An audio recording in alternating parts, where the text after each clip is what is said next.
જય વસાડાની તમામ અપડેટ્સ મેળવવા માટે સબસ્ક્રાઇબ પ્રેસ કરી બેલ આઇકોન પ્રેસ કરો. સૌપ્રથમ 75 વર્ષથી અહીંયા ઉજાસ આપતી હરભાઈની ચેતનાને વંદન કરું છું. એના ઉજાસના પ્રકાશમાં આવી જાજરમાન સંસ્થા ચલાવતા ટ્રસ્ટીઓને વંદન કરું છું, જેમના ખભા ઉપર આ સંસ્થાએ આટલી જબરદસ્ત પ્રતિષ્ઠા મેળવી છે. એ શિક્ષક મિત્રોને વંદન કરું છું અને સર્વ all beautiful people of Bhavnagar I personally salute all of. મિત્રો, થોડીક મિનિટ તમારી લઈશ. બે કામ મારે કરવાના છે. જાજરમાન જિંદગી જીવતા જયનો પરિચય અને 75 વર્ષની સંસ્થા વિશે મારે થોડું કહેવાનું છે. But I assure you I will not take much of your time please. મિત્રો, વિદ્યાર્થી કોઈ એસેમ્બલી લાઇનમાં બહાર પડતી કોઈ પ્રોડક્ટ નથી કે સ્વિચ દાબી અને 1 અબજ દાઢી કરવાના રેઝર્સ બહાર આવ્યા, 1 અબજ પાર્લે ગ્લુકોઝના બિસ્કિટ બહાર આવ્યા, એક સરખી એટલા સાયકલ બહાર આવી. દર વર્ષે લાખો BA ને BCom, SSC ને HSC બધી પેઢીની ભરમાર આપણી સામે આવી રહી છે. એક જ ઢાંચામાં અબજો વસ્તુ નીકળ્યા કરે છે. પણ જીવન એટલે કોઈ એસેમ્બલી લાઈન નહીં. જીવન એટલે તો તક છે પોતાની દંતકથા શોધી અને એને જીવવાની, પોતાનું ગીત શોધી અને એને ગાવાની. એક એવું ઘર કે જ્યાં દંતકથા શોધી શકાય, એક એવી શાળા કે જ્યાં ગીત શોધીને ગાઈ શકાય, એટલે ઘરશાળા. હરભાઈએ 1 માર્ચ 1939 દિવસે આ કોઈ એસેમ્બલી લાઈન સ્થાપિત એવું નહોતું. આ એક જાજરમાન સંસ્થા છે જેણે આમાંથી રસ્તો ચાતરી અને એક મોટી પેઢી આવી ઘરશાળામાં અઢળક મોકળાશ છે, અપરંપાર હળવાશ છે અને અવકાશ પણ છે. ઘરશાળા એટલે infinite space to grow infinitely to be a unique individual. 75 વર્ષથી ઘરશાળા આ કામ કરે છે. ઘરશાળા એ કોઈ વેલ ડિઝાઇન, વેલ ફેબ્રિકેટેડ બગીચો નથી. ઘરશાળા જાજરમાન જંગલ છે અને 75 વર્ષનો ઇતિહાસ તમે તપાસો તો ખ્યાલ આવે કે it has given outstanding leaders and outstanding geniuses, outstanding doctors and outstanding engineers. એટલે વિદ્યાલય એટલે એક વિશ્વ. જય જે વાત કરવાનો છે એ વિશ્વ કઈ રીતે વિદ્યાલય છે એનું. ઘરશાળા એક જુદું દ્રષ્ટાંત છે કે વિદ્યાલય જ કઈ રીતે વિશ્વ બને છે. મિત્રો, હું તમને 3-4 વિકનેટ, હું આજ ઘરશાળામાં છું એને તમને હું દેખાડવા માંગુ છું. ક્લાસમાં 8મીમાં હું સુપરવિઝન કરું છું, અંગ્રેજીનો પેપર છે અને એક છોકરો મને પૂછે છે કે સર આ પેપર કોણ જોવાનું? એટલે મેં કીધું તારે એની સાથે શું સંબંધ છે? કે એના માય ફેવરિટ ટીચર નામ લખવાની મને ખબર પડે. હા, એકવાર હું નેચર ક્લબનો પ્રવાસ લઈ અને હિંગોળગઢ ગયેલો. છોકરાઓ બહુ ધમાલ કરતા હતા. એટલે બીજા બધા યાત્રીઓએ પૂછ્યું કે છોકરાઓ કઈ નિશાળના છે? એટલે છોકરાઓ કીધું દક્ષિણામૂર્તિ. એટલે મેં છોકરાઓને કીધું આપણે ક્યાં દક્ષિણામૂર્તિ, આપણા નામે ચડે નહીં ને. એટલે પરીક્ષામાં સુપરવિઝન કરું છું. આગળવાળા છોકરાને પાછળવાળો પૂછે છે કે આ ખાલી જગ્યા કે ને? એટલે ઓલો કે રિસેસમાં સમોસું ખવડાવીશ તો કહીશ. અહીંયા જેને મેં 100 માંથી 5 માર્ક આપ્યા છે એ છોકરો મને રિસેસમાં એમ કહે છે સર હાલો સમોસો ખાઈએ. અને જેને 100 માંથી 97 આપ્યા છે એ છાનો માનો મારું ધ્યાન નો એમ ટ્રસ્ટીને ફરિયાદ કરવાઈ જાય કે સુભાષભાઈ બિનજરૂરી મારા 3 માર્ક કાપી દીધા. આ બે પેઢી છે. મિત્રો, બાળમંદિરનો ઇન્ટરવ્યુ ચાલે છે. 5 ટ્રસ્ટી બેઠા છે. એક સાવ નિરક્ષર પણ પરિચિત એવા એક વાલી મારી પાસે આવીને મને કહે છે કે હે સુભાષભાઈ, 5 મોટા મોટા છોકરા બેઠા હોય ઇન્ટરવ્યુ લેવા, 5 મોટા મોટા ટ્રસ્ટી બેઠા હોય ઇન્ટરવ્યુ લેવા, તો 2.5 વર્ષનો છોકરો ધરબાઈ ન જાય? બધું સાચી વાત છે, ડરી જાય. અહીંયા માય ફાધર કે માય મધર નિબંધ લખતી છોકરી કે છોકરો ક્યારેક રડી પડતા જોયા છે કે સર મારે પપ્પા નથી, સર મારે મમ્મી નથી, હું શું લખું? બધા દ્રશ્યો, all this weakness I have been observing in this school. મિત્રો, જીવનનું દરેક પગલું, દરેક ક્ષણ, દરેક શ્વાસ, દરેક સંબંધ, દરેક ઘટના એક પાઠ છે. એ પાઠ તમને ગમે કે ન ગમે પાકો કરવાનો છે. એમાં ડિગ્રી કરો કે ડિપ્લોમા કરો, ડોક્ટરેટ કરો, સર્ટિફિકેટ કોર્સ કરો, આ પાઠ તમે એવોઇડ કરી શકો એમ નથી. ઘરશાળા આવી એક જીવનશાળા છે કે જે વિશ્વને એક વિદ્યાલય તરીકે જોવે છે. એટલે વિદ્યાલયમાં વિશ્વ કેવું હોય એના મેં તમને વિજ્ઞેશ આપ્યા. વિશ્વ કઈ રીતે વિદ્યાલય હોય એની વાત તો પ્રિય દોસ્ત જય કરવાનો છે. હમણાં ડોક્ટર હિલ્ટન ગયે વર્ષે ઓક્સફર્ડ યુનિવર્સિટીના ભારત આવેલા. કોઈકે પૂછ્યું કે તમે અહીંયા ઓક્સફર્ડ સ્થાપવાના છો એટલે આવ્યા છો? એટલે હિલ્ટને એવું કીધું કે Oxford is not a franchisee of the pizza and ice cream. Oxford is a flavour. Oxford is an attitude. મિત્રો, I can assure you, Gharshala is a flavour, Gharshala is an attitude. જે ભાષ્ય જય કરવાનો છે એ જયનો પરિચય. મેં કીધું એમ 75 વર્ષની શાળા વિશે શું કહેવું, એમ જબરદસ્ત જીવતો જય, એનો પરિચય હું શું આપું? થોડી મહેનત 2 મિનિટની કરું છું. જીવનનું ભાષ્ય કે વ્યાખ્યા કરવા માટે જય સૌથી અધિકૃત વાત છે. કારણ કે બોલી ભૂમધ્ય સાગરમાં અસંખ્ય નામી અનામી નદીઓ પોતાનો પ્રવાહ નાખે અને ભૂમધ્ય સમુદ્ર સમૃદ્ધ થતો જાય, એમ જયની અંદર પણ વિશ્વભરની ધારાઓ દોડાઈને રેડાઈને જયને સમૃદ્ધ કરતી હોય છે. એટલે એના આંકડાઓ, એનો પરિચય મારી પાસે એનું કાર્ડ હતું તો હું જોતો હતો. 15,000 પુસ્તકો, 15,000 મેગેઝીનો, 10,000 DVD. પણ આ આંકડા ક્યારેય સાચાઓ નથી. કારણ કે જ્યારે જય બહારથી આવે ત્યારે થેલામાં કંઈક લેતો આવે છે. એટલે એના આંકડાઓ સાચા માનવાની, કારણ કે જે કહે છે એનેથી આગળ નીકળી ગયો હોય છે. સોશિયલ નેટવર્કિંગમાં જય સેલિબ્રિટી છે. એનો બ્લોગ છે, એમાં સૌથી વધુ રીચ. એના પપ્પા જ માંદા પડે અને 25,000 જણની પ્રાર્થના કરતા મેસેજો જઈને મેં ઝીલતા જોયો છે. આ જય ખૂબ લોકપ્રિય છે. જય સંશોધનો એક વિષય, સંશોધનો અને સંશોધકો એક વિષય એ પણ શોધ્યા કરે છે કે જય એટલું બધું કામ એકલો છે એટલે કરી શકે છે, એટલું બધું કામ કરે છે એટલું એકલો રહે છે ખબર નથી પડતી. પરિણો નથી. પુસ્તકો, વ્યાખ્યાનો, ટેલિવિઝન, એના પ્રકાશનો, એના કેટલા બધા પુસ્તકો અત્યારે બેસ્ટસેલર છે. એટલે મારા માટે પણ જય છે એક ચૈતસિક કોયડો છે કે એક માણસ અવિરતપણે અથાગ આટલું બધું જ્ઞાન, આટલી બધી પ્રેમ, આટલી બધી મૈત્રી કઈ રીતે રેડી શકતો છે? એની પાસે આ બધું આવતું ક્યાંથી હશે? છેલ્લા 10-12 વર્ષથી જયનો હું પરિચય આપું છું. અને કોઈક મને પૂછતું હતું કે દર વખતે તમે શું કહો છો? મિત્રો, 21 સદી, 21 જન્મો મારે જયનો પરિચય આપવાનો હોય તો એ જયને પૂરેપૂરો ઓળખાવાનું મારું બધું નથી. આવો જય આપણી પાસે આવ્યો છે. આવા તેજસ્વી નક્ષત્ર જેવી વ્યક્તિ સાથે મારે દોસ્તી છે, એનો મને આનંદ પણ છે. છેલ્લે ઘરશાળાએ શું કર્યું એની વાત હું એક અંગ્રેજીના એક પેરેગ્રાફ વાંચીને પૂરું કરીશ. મારી નોંધપોથીમાંથી મને મળ્યો છે.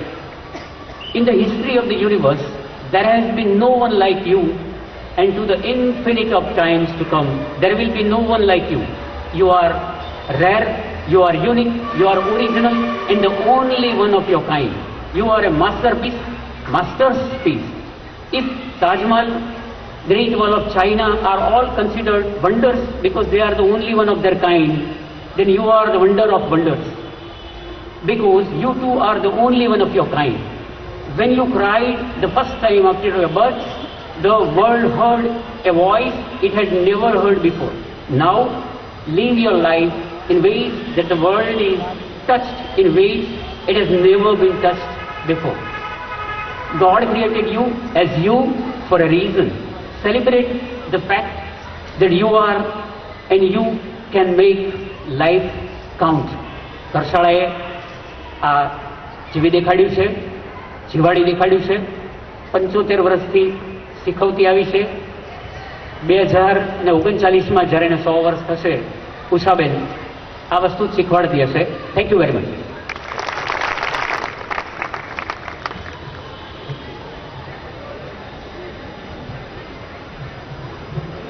વંદન સાથે મારી વાત શરૂ કરું છું. આપ સૌ કરશાળાના મુરબ્બી ટ્રસ્ટી મિત્રો, સંચાલક મિત્રો અને જેમને કારણે હું અહીં આવ્યો, કરશાળા સાથે જ જોડાયેલા એવા અમારા પ્રિય સુભાષભાઈ નો હોત તો કદાચ આજના કાર્યક્રમમાં હું ન હોત, કારણ કે આ તારીખ બીજી અપાયેલી હતી. પણ ત્યાંથી થોડી જાદુગર જેવી જગલરી કરી, એક દડો હવામાં હોય, એક દડો ડાબા હાથમાં હોય, એક દડો જમણા હાથમાં હોય અને ત્રણે દડા અધર થયા રાખે, એવી થોડી જગલરી કરીને પણ, કારણ કે એમની સંસ્થા છે અને એમની સંસ્થાના 75 વર્ષ પૂરા થતા હોય. મને યાદ છે આની પહેલા પણ અહીંથી મારે અમદાવાદ જવાનું હતું તારક મહેતાના આવા જ 75 વર્ષના અમૃત મહોત્સવની અંદર, અને હું ઘરશાળાની સાંજ એ કાર્યક્રમ પૂરું કરીને સીધો નીકળેલો.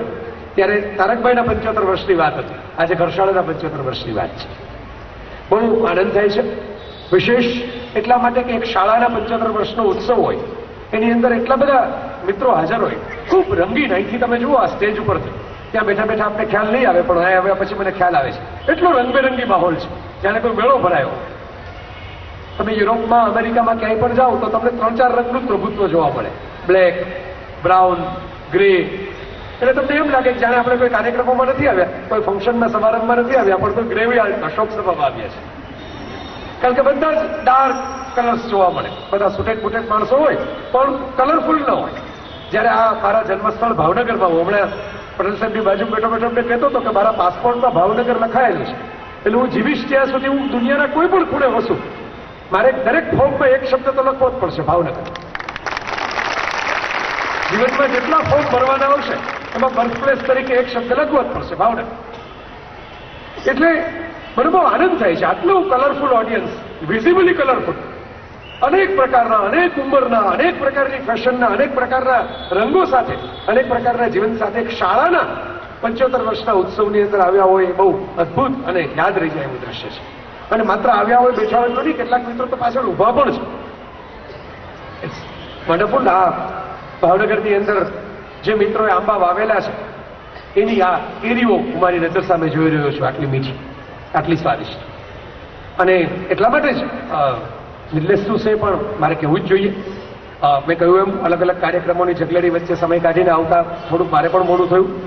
પૂજ્ય બાપુ, મોરારી બાપુ તલગાજળ મારે જવાનું હતું એમની પાસે, અને ત્યાંથી પણ હું નીકળી ગયો. બાપુએ પણ આશીર્વચન પાઠવ્યા છે, એમને ખ્યાલ આવ્યો કે ઘરશાળાનો આ કાર્યક્રમ છે એટલે. અને વિશ્વએ જ આપણો વિદ્યાલયની અંદર, આપ બધા વિદ્યાલયની અંદર બહુ સમયસર આવી ગયા, અને વિદ્યાર્થીઓને એવું ગમતું હોય છે કે શિક્ષકો સમયસર ન આવે. આ મારો અનુભવ છે, હું થોડું ઘણું જે ભણ્યો સ્કૂલોમાં જઈને, તો માર્કમેન એમ કહેતા કે હું શાળાએ ન ગયો કારણ કે શિક્ષકો મારી કેળવણીમાં ખલેલ પહોંચાડે એ હું ઈચ્છતો નહોતો. આ બહુ જૂનું ને જાણીતું વાક્ય છે. એટલે મને પણ મારા માતા પિતાએ શાળાએ મોકલ્યો નહીં. એમને ખબર હશે ઘરશાળાના 75 વર્ષ પૂરા થશે ત્યારે જય વિશ્વએ જ આપણું વિદ્યાલય ઉપર બોલવાનું છે, એટલે એજન્ડાને કારણે એમણે શાળામાં મોકલ્યો. પણ મેં કહ્યું એમ, આ બધાની વચ્ચે શાળા એક એવું ચુંબક છે, એવું મેગ્નેટ છે કે જેને કારણે ખેંચાઈને આટલા બધા લોકો આવ્યા. 75 વર્ષ પૂરા કરવા એ બહુ મોટી વાત નથી, દિવાળીઓ પૂરી કરવી એ મોટી સિદ્ધિ નથી. ફટાકડા કેટલા ફોડ્યા હોય છે એ દિવાળીઓ દરમિયાન, એનાથી આપણે કેટલી દિવાળી જીવ્યા એ ગણાતું હોય છે. ઘરશાળા એવી શાળા છે કે જેને માત્ર દિવાળી પૂરી નથી કરી, ફટાકડાઓ પણ ખાસા ફોડ્યા છે. અને એના ફટાકડાઓ અલગ અલગ જગ્યાએ, ગુજરાતભરમાં, ગુજરાતની બહાર, ભારતમાં, ભારતની બહાર, સરહદો પાર પણ આજે આતશબાજી કરી અને પોતે જ્યાં જ્યાં હોય ત્યાં પોતે પોતાના સંસ્કારની, પોતાના ભણતરની અને પોતાના ઘડતરની રોશની ફેલાવી રહ્યા છે. બહુ આનંદની વાત છે. મને આનંદ છે. હું આવ્યો ત્યારે જ મારું તો આખું ફેમિલી છે. ઘનશ્યામ ગુસાણી અહીં સ્ટર્લિંગ હોસ્પિટલની અંદર ચીફ તરીકે છે, એમના વાઇફ બીજલ, બધા ખૂબ ગાઢ અંગત દોસ્તો છીએ. અને એનો નાનકડું બાળક જે રમી રહ્યું છે, જહાન, એનું નામ જ છે જહાન, વિશ્વ. એટલે મને દરવાજે દેખાય એટલે હું એને તેડીને અંદર આવ્યો, એટલા માટે કે સિમ્બોલિકલી એક શાળાના 75 વર્ષની અંદર જો મારે પ્રવેશ કરવાનો હોય તો આવતીકાલનો એક વિદ્યાર્થી પણ મારા ખભે તો હોવો જોઈએ.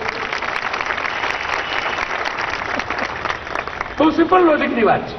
અને આ જ શિક્ષણ છે, આ જ 75 વર્ષની યાત્રા છે. બહુ અદભુત એક વાત છે, આપણે ઉપનિષદોમાં કહેવાયેલી છે. અંગ્રેજીમાં એના નામનું સિદ્ધાર્થને કારણે, સિદ્ધાર્થ નામની ભવ્ય નવલકથા હરમાન હેસની, બુદ્ધિઝમના પ્રિન્સિપલ્સ ઉપર, ભારતીય સંસ્કૃતિના ફંડામેન્ટલ્સ ઉપર રચાયેલી નવલકથા. એમાં પણ એ કહેવાયું છે, મૂળ તો આપણે ઉપનિષદો નહીં એ વાત છે, you can not cross same river twice. તમે એક જ નદીને બે વખત પાર કરી શકતા નથી. આપણે નદીને પાર કરીએ ને ત્યાં સુધીમાં નદીનું નામ જ એ રહેતું હોય છે, પાણી તો નવું વહી જતું હોય છે. તમે વિચાર કરો, ગંગા કિનારે આપણે જઈએ તો ગંગા જુદી હોય, ઘાટ ઉપર પહોંચીએ ત્યારે ગંગાનું પાણી નવું હોય, પગ મોડીએ ત્યારે પણ ગંગાનું પાણી નવું હોય, ડૂબકી લગાવીએ ત્યારે ગંગાનું પાણી નવું હોય, પાછા બહાર આવીએ ત્યારે પણ ગંગાનું પાણી નવું હોય. આપણે કહીએ છીએ ગંગા, પણ ગંગા નિત્ય નૂતન છે. You can not cross same river twice. એક જ નદીને આપણે બે વખત પાર કરી શકતા નથી. અને એ જ ના તો આ ઘરશાળાનો પ્રશ્ન, એ જ ના તો શાળાના જીવનનો પ્રશ્ન. શાળાનું નામ એ રહે છે, પણ સંચાલકો બદલાતા જાય, શિક્ષકો બદલાતા જાય, વિદ્યાર્થીઓ બદલાતા જાય.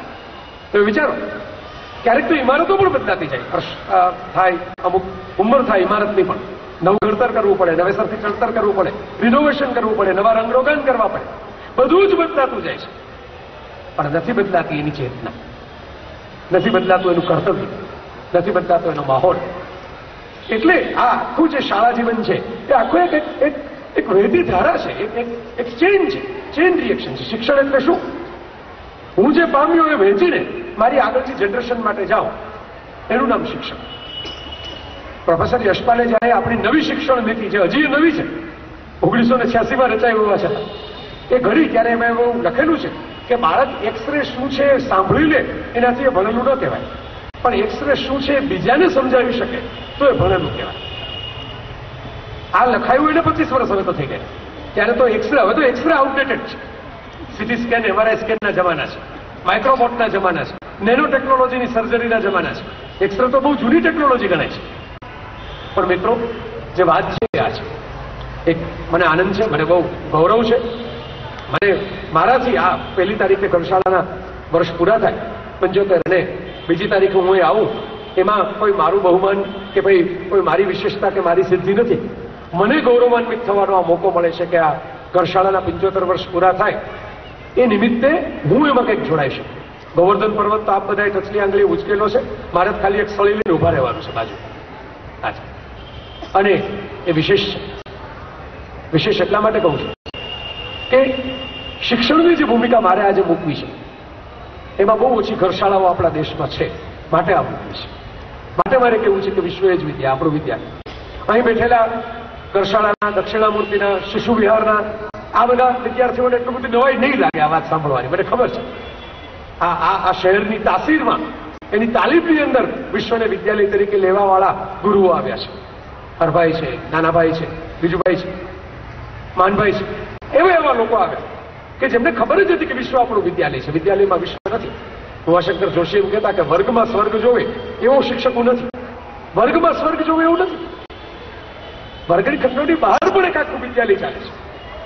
ઓશો એક સરસ વાત કરી, ઓશો એક સરસ શબ્દ આપ્યો આપણે, યુનિવર્સિટી એવો શબ્દ છે. યુનિવર્સિટી, વિશ્વવિદ્યાલય. ઓશો એમ કહ્યું મલ્ટીવર્સિટી. બાય ધ વે, માર્ક ટ્વેઇનની જેમ ઓશો પણ શાળાએ ગયા હતા.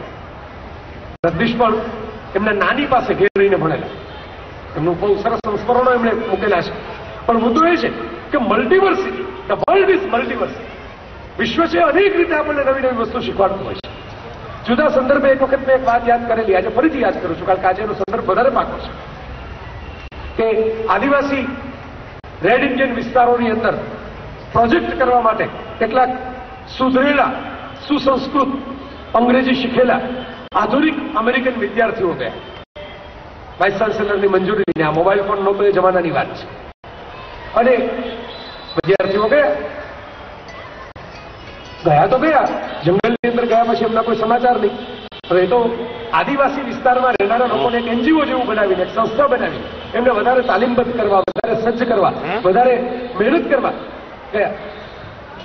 પણ પછી કોઈ સમાચાર નહીં. એવું કે રેડિયો તો કેનીબાલ હશે, માનવ પક્ષી હશે, કંઈક એવું થતું હશે કે ભાઈ વિદ્યાર્થીઓને પાછા નહીં મોકલે.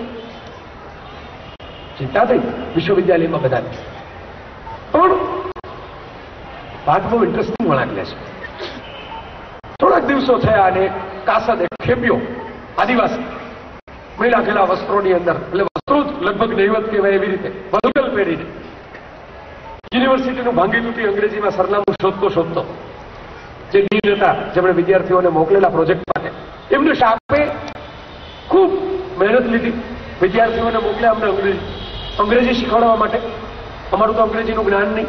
જો અમે અંગ્રેજીની અંદર નાની મોટી ચિઠ્ઠી લખી શક્યા, 1 મહિનામાં એટલું અમે અંગ્રેજી શીખ્યા એમની પાસેથી. આપનો આભાર. આપે અમને મોકલાવ્યો હોત તો અમને અંગ્રેજીની કેમ ખબર પડે? પણ આપણે આટલું અમારા માટે કર્યું તો અમારી એક કશીક ફરજ બને છે. અમે જોયું કે આ વિદ્યાર્થીઓને પવન પારખીને વરસાદ આવશે કે નહીં એની ખબર નથી પડતી. એને ટહુકા સાંભળીને કયું પક્ષી બોલે છે એની ઓળખાણ નથી પડતી.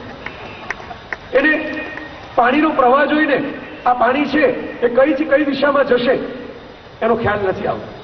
એને વનસ્પતિ જોઈને ખાવા જેવી છે કે નહીં એની ખબર નથી. અમને એમ થાય કે તમે અમારા માટે આટલું બધું કર્યું તો અમે પણ આ બધા વિદ્યાર્થીઓને માટે કંઈક તો કરી શકીએ. એટલે એમને પ્રકૃતિ શું છે, જીવન શું છે એની તાલીમ અમે આપી રહ્યા છે અને પૂરી થઈ પાછા પરત મોકલી છે.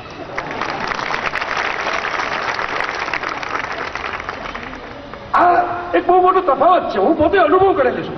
અમદાવાદની એક બહુ મોટી 5 સ્ટાર ન કહેવાય, 7 સ્ટાર. કારણ કે આપણે ત્યાં સ્કૂલોનું ધોરણ છે એની ફીના સ્ટ્રક્ચરથી ગણાતું હોય છે. ફી જેટલી મોંઘી એટલી સ્કૂલમાં, એટલે એમ સ્ટાર આપવાના. જેમ હોટલનો રૂમ જેટલો મોંઘો એટલી હોટલ વધારે સ્ટાર વાળી, એવું સ્કૂલોમાં પણ છે. 7 સ્ટાર સ્કૂલની અંદર એક ઉભે અને એમના ડિરેક્ટર છે મારી સાથે આગળ ચાલે. કેમ્પસની અંદર સરસ મોટું કેમ્પસ. સ્કૂલ ન ચલાવે અને ખાલી જમીનનો ઉપયોગ કરે તો પણ અબજોપતિ થઈ જાય એવું ભવ્ય કેમ્પસ. ગયા આગળ હવે વૃક્ષોની વચ્ચેથી પસાર થતા હતા, ક્લાસરૂમમાં ગયા. ક્લાસરૂમની અંદર ટેલિવિઝન હતું. ટેલિવિઝન બતાવીને પ્રિન્સિપાલ સાહેબે ચાલુ કર્યું. ક્લાસ 1 નો રૂમ, પહેલા ધોરણ. ચાલુ કરીને એમ બતાવ્યું કે જો આ શું છે, તો પોપટ આપણે ડિજિટલ પોપટ. અમે સ્ટુડન્ટ્સને, સ્ટાન્ડર્ડ ફર્સ્ટના સ્ટુડન્ટને પોપટ બતાવીએ છીએ જોવાય એલસીડી સ્ક્રીન ઉપર ક્લાસ 1. અને બન્યું શું? પોપટ તો જોઈ લીધો મેં. આગળ ગયા, એક સોંગ બતાવ્યું, આ બતાવ્યું, વૃક્ષ બતાવ્યું, ધીસ ઇઝ બનિયન ટ્રી. આ ટ્રી છે, આ છે, આ છે. બહાર નીકળતા ડિરેક્ટર સાહેબને એટલું જ કહ્યું કે તમારું આવડું મોટું કેમ્પસ છે, નહીં તો નાખી દેતા 100 થી 150 જેટલા વૃક્ષો છે. તમે તમારા વિદ્યાર્થીઓને એલસીડી સ્ક્રીન ઉપર પોપટ બતાવો અને બનિયન ટ્રી બતાવો એના કરતા બહાર જ લઈ જાઓ ને. તમારા કમ્પાઉન્ડમાં ત્યાં જ જઈને બતાવો ને કે આ પોપટ, આ ઉડે, આ બનિયન ટ્રી જેની નીચે તમે બેઠા છો. પણ આપણે એ ભૂલી ગયા છીએ. ક્યાંક આપણાથી ચૂકાઈ જાય છે. આપણે જીવાતા જીવન પાસેથી કંઈ શીખવાનું નથી. જે કંઈ આ શાળાઓમાં શીખીએ છીએ એ બહુ ઉપયોગી જ્ઞાન છે, બહુ મહાન માહિતી છે. માહિતી છે, મહાન છે કે નહીં એ તો દુનિયા નક્કી કરશે.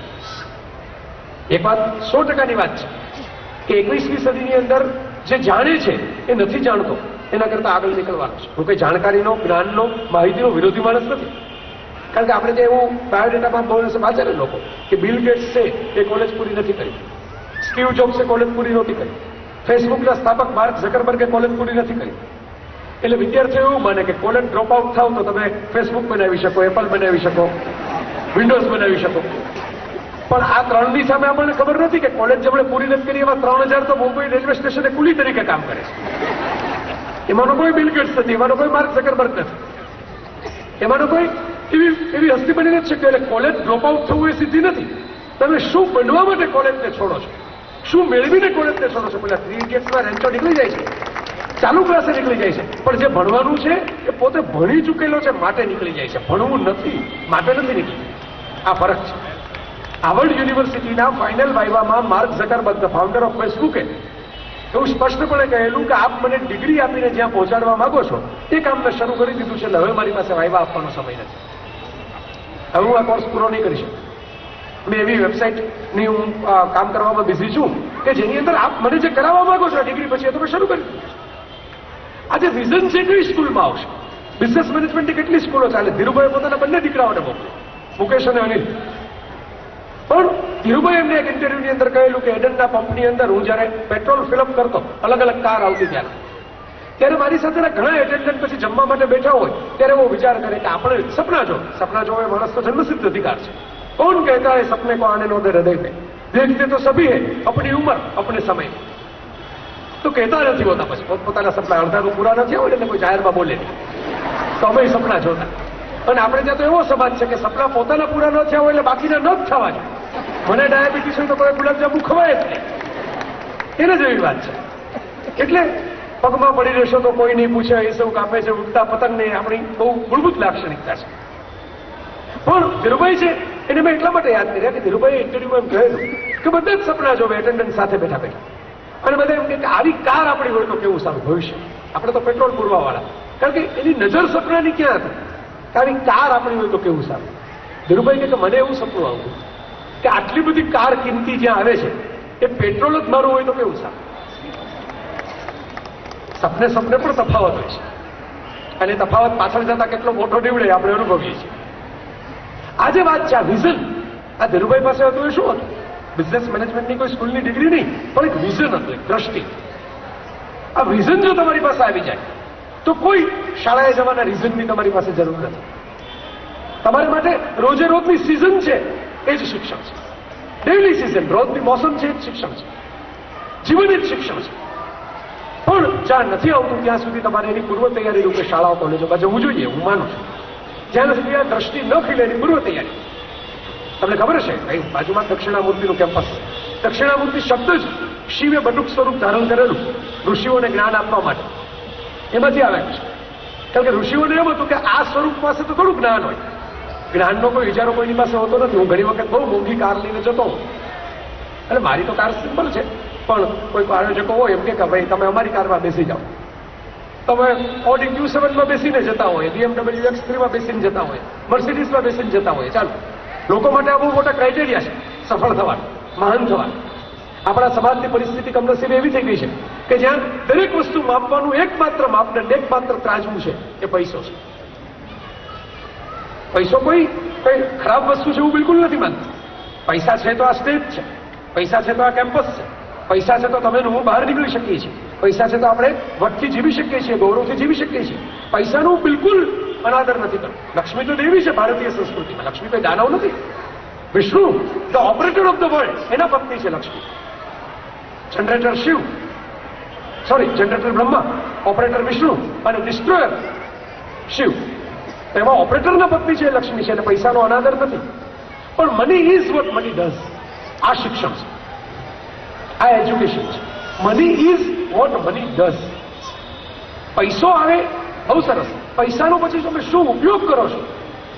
મેં એક સેમિનાર કરેલો સુરતની અંદર. મેં એમ કહેલું, મેં કીધું અહીં તો એવા બધા લોકો છે કે જ્યાં પૈસા કમાયેલા જ બેઠા છે. મારે એમની પાસે સામે બેસીને શીખવું પડે પૈસા કેમ કમાવો. પૈસા કમાવાની કળામાં ઘણી વાર એવું બને, પૈસા કમાવાની કળા શીખવાડનાર લેખક છે પૈસા વાળો થાય, વાચક તો નથી જ થતો. કોણ બનેગા કરોડપતિમાં દર અઠવાડિયે કરોડપતિ અમિતાભ થાય છે. રમનારો થાય કે નહીં, જોનારો તો નથી જ થતો. બરાબર, પણ અમિતાભ દર અઠવાડિયે કરોડપતિ થઈને નીકળે છે દરેક સિઝન. તો મેં એવું કહેલું ત્યાં કે પૈસા કમાવાની કળા છે ને એ શીખવાડનાર તો બહુ પુસ્તકો સેમિનારો થયા. પૈસા ખર્ચવાની કળાનો સેમિનાર કરો. પૈસો કમાઈ લીધા પછી શું કરવું એ ઘણા લોકોને ખબર નથી પડતી. હવે કરવાનું શું? પેઇન્ટિંગ ખરીદવું, સંગીત સાંભળવું, શું કરવું, ક્યાં ફરવા જવું? અને પૈસા ખર્ચવાની કળા શીખવાડવાનું નામ એ શિક્ષણ છે, એ એજ્યુકેશન છે. ડિક્શનરી મિનિંગ છે education means to draw out. એટલે પેલી મોટી મોટી ગાડીઓની અંદર જયારે હું જતો હોઉં ને ત્યારે મેં ઓબ્ઝર્વ કરેલું છે. મારું આ વ્યક્તિગત નિરીક્ષણ છે, આ કોઈ કિતાબમાં છપાયેલો કિસ્સો નથી, પણ મેં જોયેલું છે કે ખેતરમાં પાણી વાળનારો એક છોકરો હોય, આપણે રસ્તે ભૂલા પડ્યા હોય, આપણે એને પૂછીએ, ફાટેલા તૂટેલા કપડાં પહેરેલા હોય, ભણેલો હોય નહીં, ગાડી એને જિંદગીમાં જોઈ ન હોય, ગાડીમાં બેસવાની તો વાત જ દૂર રહી. એવા છોકરાને આપણે પૂછીએ કે ફલાણી વાડી ક્યાં આવી આ ગામની, જ્યાં અમારે જવાનું છે વ્યાખ્યાન માટે. એટલે એમ કે દેશી કાઠિયાવાડીમાં તળપતિમાં એમ કે હાલો મોર થઈને તમને બતાવો, મોર થઈને આગળ નીકળીને તમને બતાવો. એ આગળ આગળ ચાલે ને અમે અમારી ગાડી લઈને પાછળ પાછળ ચાલીએ. છોકરો અટકી જાય તો અમારે બ્રેક મારવી પડે.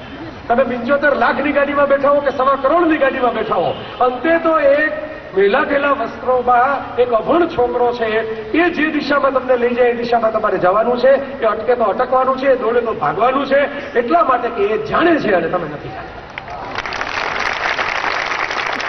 આટલી જ ટૂંકી જ વાત. એ જાણે છે, તમે નથી જાણતા. સિમ્પલ છે. મહત્વની વાત છે આ જાણવું તે. જો તમે જાણો છો તો તમારે આગળ રહેવાનું છે, જો તમે નથી જાણતા તો તમારે પાછળ રહેવાનું છે. આ બહુ સિમ્પલ લોજિકની વાત છે. જે ક્ષેત્રમાં હું નથી જાણતો ત્યાં મારે પાછળ રહેવાનું થાય, સ્વાભાવિક છે. માણસ માત્ર બે પ્રકારની પ્રવૃત્તિઓ કરવા ઈચ્છે. એક જે કરવાની એને મજા આવે, બરાબર, અને બીજો જે કરવાનો એને ફાયદો થાય. જે કરવાની એને મજા આવે તે અને જે કરવાનો એને ફાયદો થાય છે. બે પ્રવૃત્તિ દરેક માણસ હંમેશા જીવનમાં કરવાની રહે. સદભાગી એ છે, સુખી એ છે. Who is happy? There is a difference between two word, success and happiness. સફળ ઘણા બધા હશે, પણ સુખી એ છે કે જેને આ બંને પ્રવૃત્તિ એક થઈ જાય, જેમાંથી ફાયદો થાય તે અને જેમાં મજા આવે તે, જે એક થઈ જાય છે એ સુખી છે, એ હેપી છે, એ સુખી છે. કારણ કે એને પછી કંટાળો નથી, એને બોર્ડમ નથી. એના માટે એક એક મોમેન્ટ છે, ચાર્મિંગ છે લાઈફ. એના માટે આખી દુનિયા છે, મેં કહ્યું મલ્ટીવર્સિટી થઈ જાય છે. જ્યાં જ્યાં જાય ત્યાંથી ગુરુ દત્તાત્રેયનું સરસ ઉદાહરણ છે. આપણે એવું નથી કે આપણે કઈ બધું જ વિદેશ બહારથી જ શીખી શકીએ. ગુરુદત્તનું ઉદાહરણ શું છે? 24 ગુરુઓ છે. શ્વાન પાસેથી પણ હું કંઈક શીખું. શું કામ ન શીખું? જેની પાસેથી કંઈક શીખવા મળે એ મારા ગુરુ, જે મને કંઈક શીખવાડીને જાય એ મારા ગુરુ. ગુરુ શબ્દ જ કહે છે આપણે ત્યાં. ગુરુ એટલે જે અંધકાર દૂર કરે તે. અને ભારત શબ્દનો અર્થ છે ભા એટલે પ્રકાશનું કિરણ, ભાસ્કર, સૂર્ય માટે વપરાતો શબ્દ. પ્રકાશના કિરણમાં એટલે જ્ઞાન તેજમાં જે રથ છે ભારત, જે જ્ઞાન તેજમાં સંલગ્ન છે. એટલે વર્ષો જૂની વિદ્યાપીઠ, જે ગરશાળા જેવી શાળાઓ જે છે, ખાસ કરીને ભાવનગરમાં જે વધારે છે. હું ઘણીવાર એમ કહેતો હોઉં છું કે ગુજરાતના 3 મોડલ છે: ભાવનગર મોડલ, સાબરકાંઠા મોડલ અને સુરત મોડલ. 3 મોડલને તમે જાણી લો ને તો તમારે યુનેસ્કો શું કહે છે શિક્ષણ વિશે જાણવાની જરૂર નથી. તમે ઈડર, સાબરકાંઠા, મોડાસા વિસ્તારના સારસ્વતો, ધીરુભાઈ ઠાકરથી માંડી, કમલલાલ સોનેથી માંડી, ઉમાશંકર જોશી સુધીના, ભાવનગર વિસ્તારના સારસ્વતો અને સુરત વિસ્તારના સુધારાવાદી સારસ્વતો, સુરત, બિલીમોરા, બારડોલી, આખા, નર્મદ, દુર્ગારામ મહેતા, ધનસુખલાલ મહેતા, બધા આ 3 સારસ્વતોને તમે જો પૂરેપૂરા 3 પોકેટ એરિયા જો તમે ગુજરાતના કવર કરી લો ને તો તમે વિશ્વની શ્રેષ્ઠતમ જે શિક્ષણની બાબતો છે ને એ બચાવી શકે છે. ગુજરાતના 3 પોકેટમાં છે. 3 સારસ્વતો, 3 શહેરના, 3 ઘરાના. શાસ્ત્રીય સંગીતની ભાષામાં તો 3 ઘરાના છે શિક્ષણના આપણી પાસે, ગુજરાત પાસે. ભાવનગર ઘરાના, સાબરકાંઠા ઘરાના અને સુરત ઘરાના. 3 ઘરાનામાંથી તમે દીક્ષિત થઈ ગયા હો તો દુનિયાને કોઈ જગ્યાએ તમારે ઓડિયન્સની કમી પડવાની નથી. આ સીધી સાદી વાત છે. તમે જે સુર રહ્યા છો એ સાંભળવા વાળા ઓડિયન્સ આવી જશે. કારણ કે વાત બહુ સિમ્પલ છે.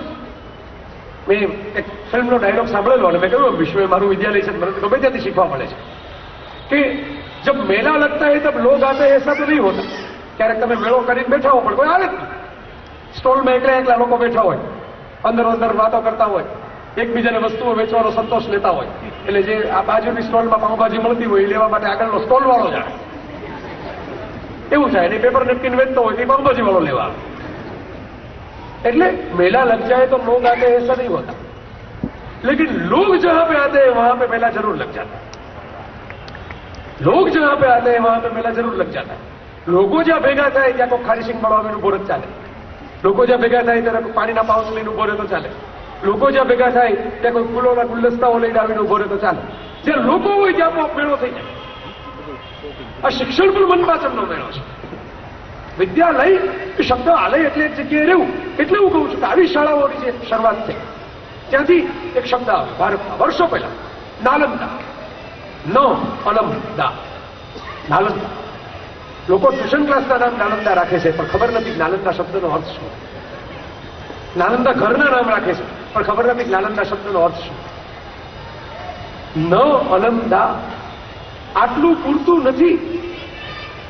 This is not sufficient. ઉષાબેનને ખ્યાલ છે, અમારે વાત થઈ હતી. અલમદા આટલું પૂરતું નથી. એ દિલ માંગે મોર. હજી વધારે પ્યાસ આવે તમારી અંદર. હું ઘણીવાર મને કોઈ પૂછે કે તમને આજના શિક્ષણ સામે સૌથી મોટો વાંધો શું, તો હું એક જ વાત કહું, એક જ શબ્દ કે આજના શિક્ષણ સામેનો સૌથી મોટો વાંધો એ છે કે you lost the thrill of study. You lost the thrill of study. ભણવું એક ફન છે, ભણવું એક થ્રિલિંગ એક્સપિરિયન્સ છે.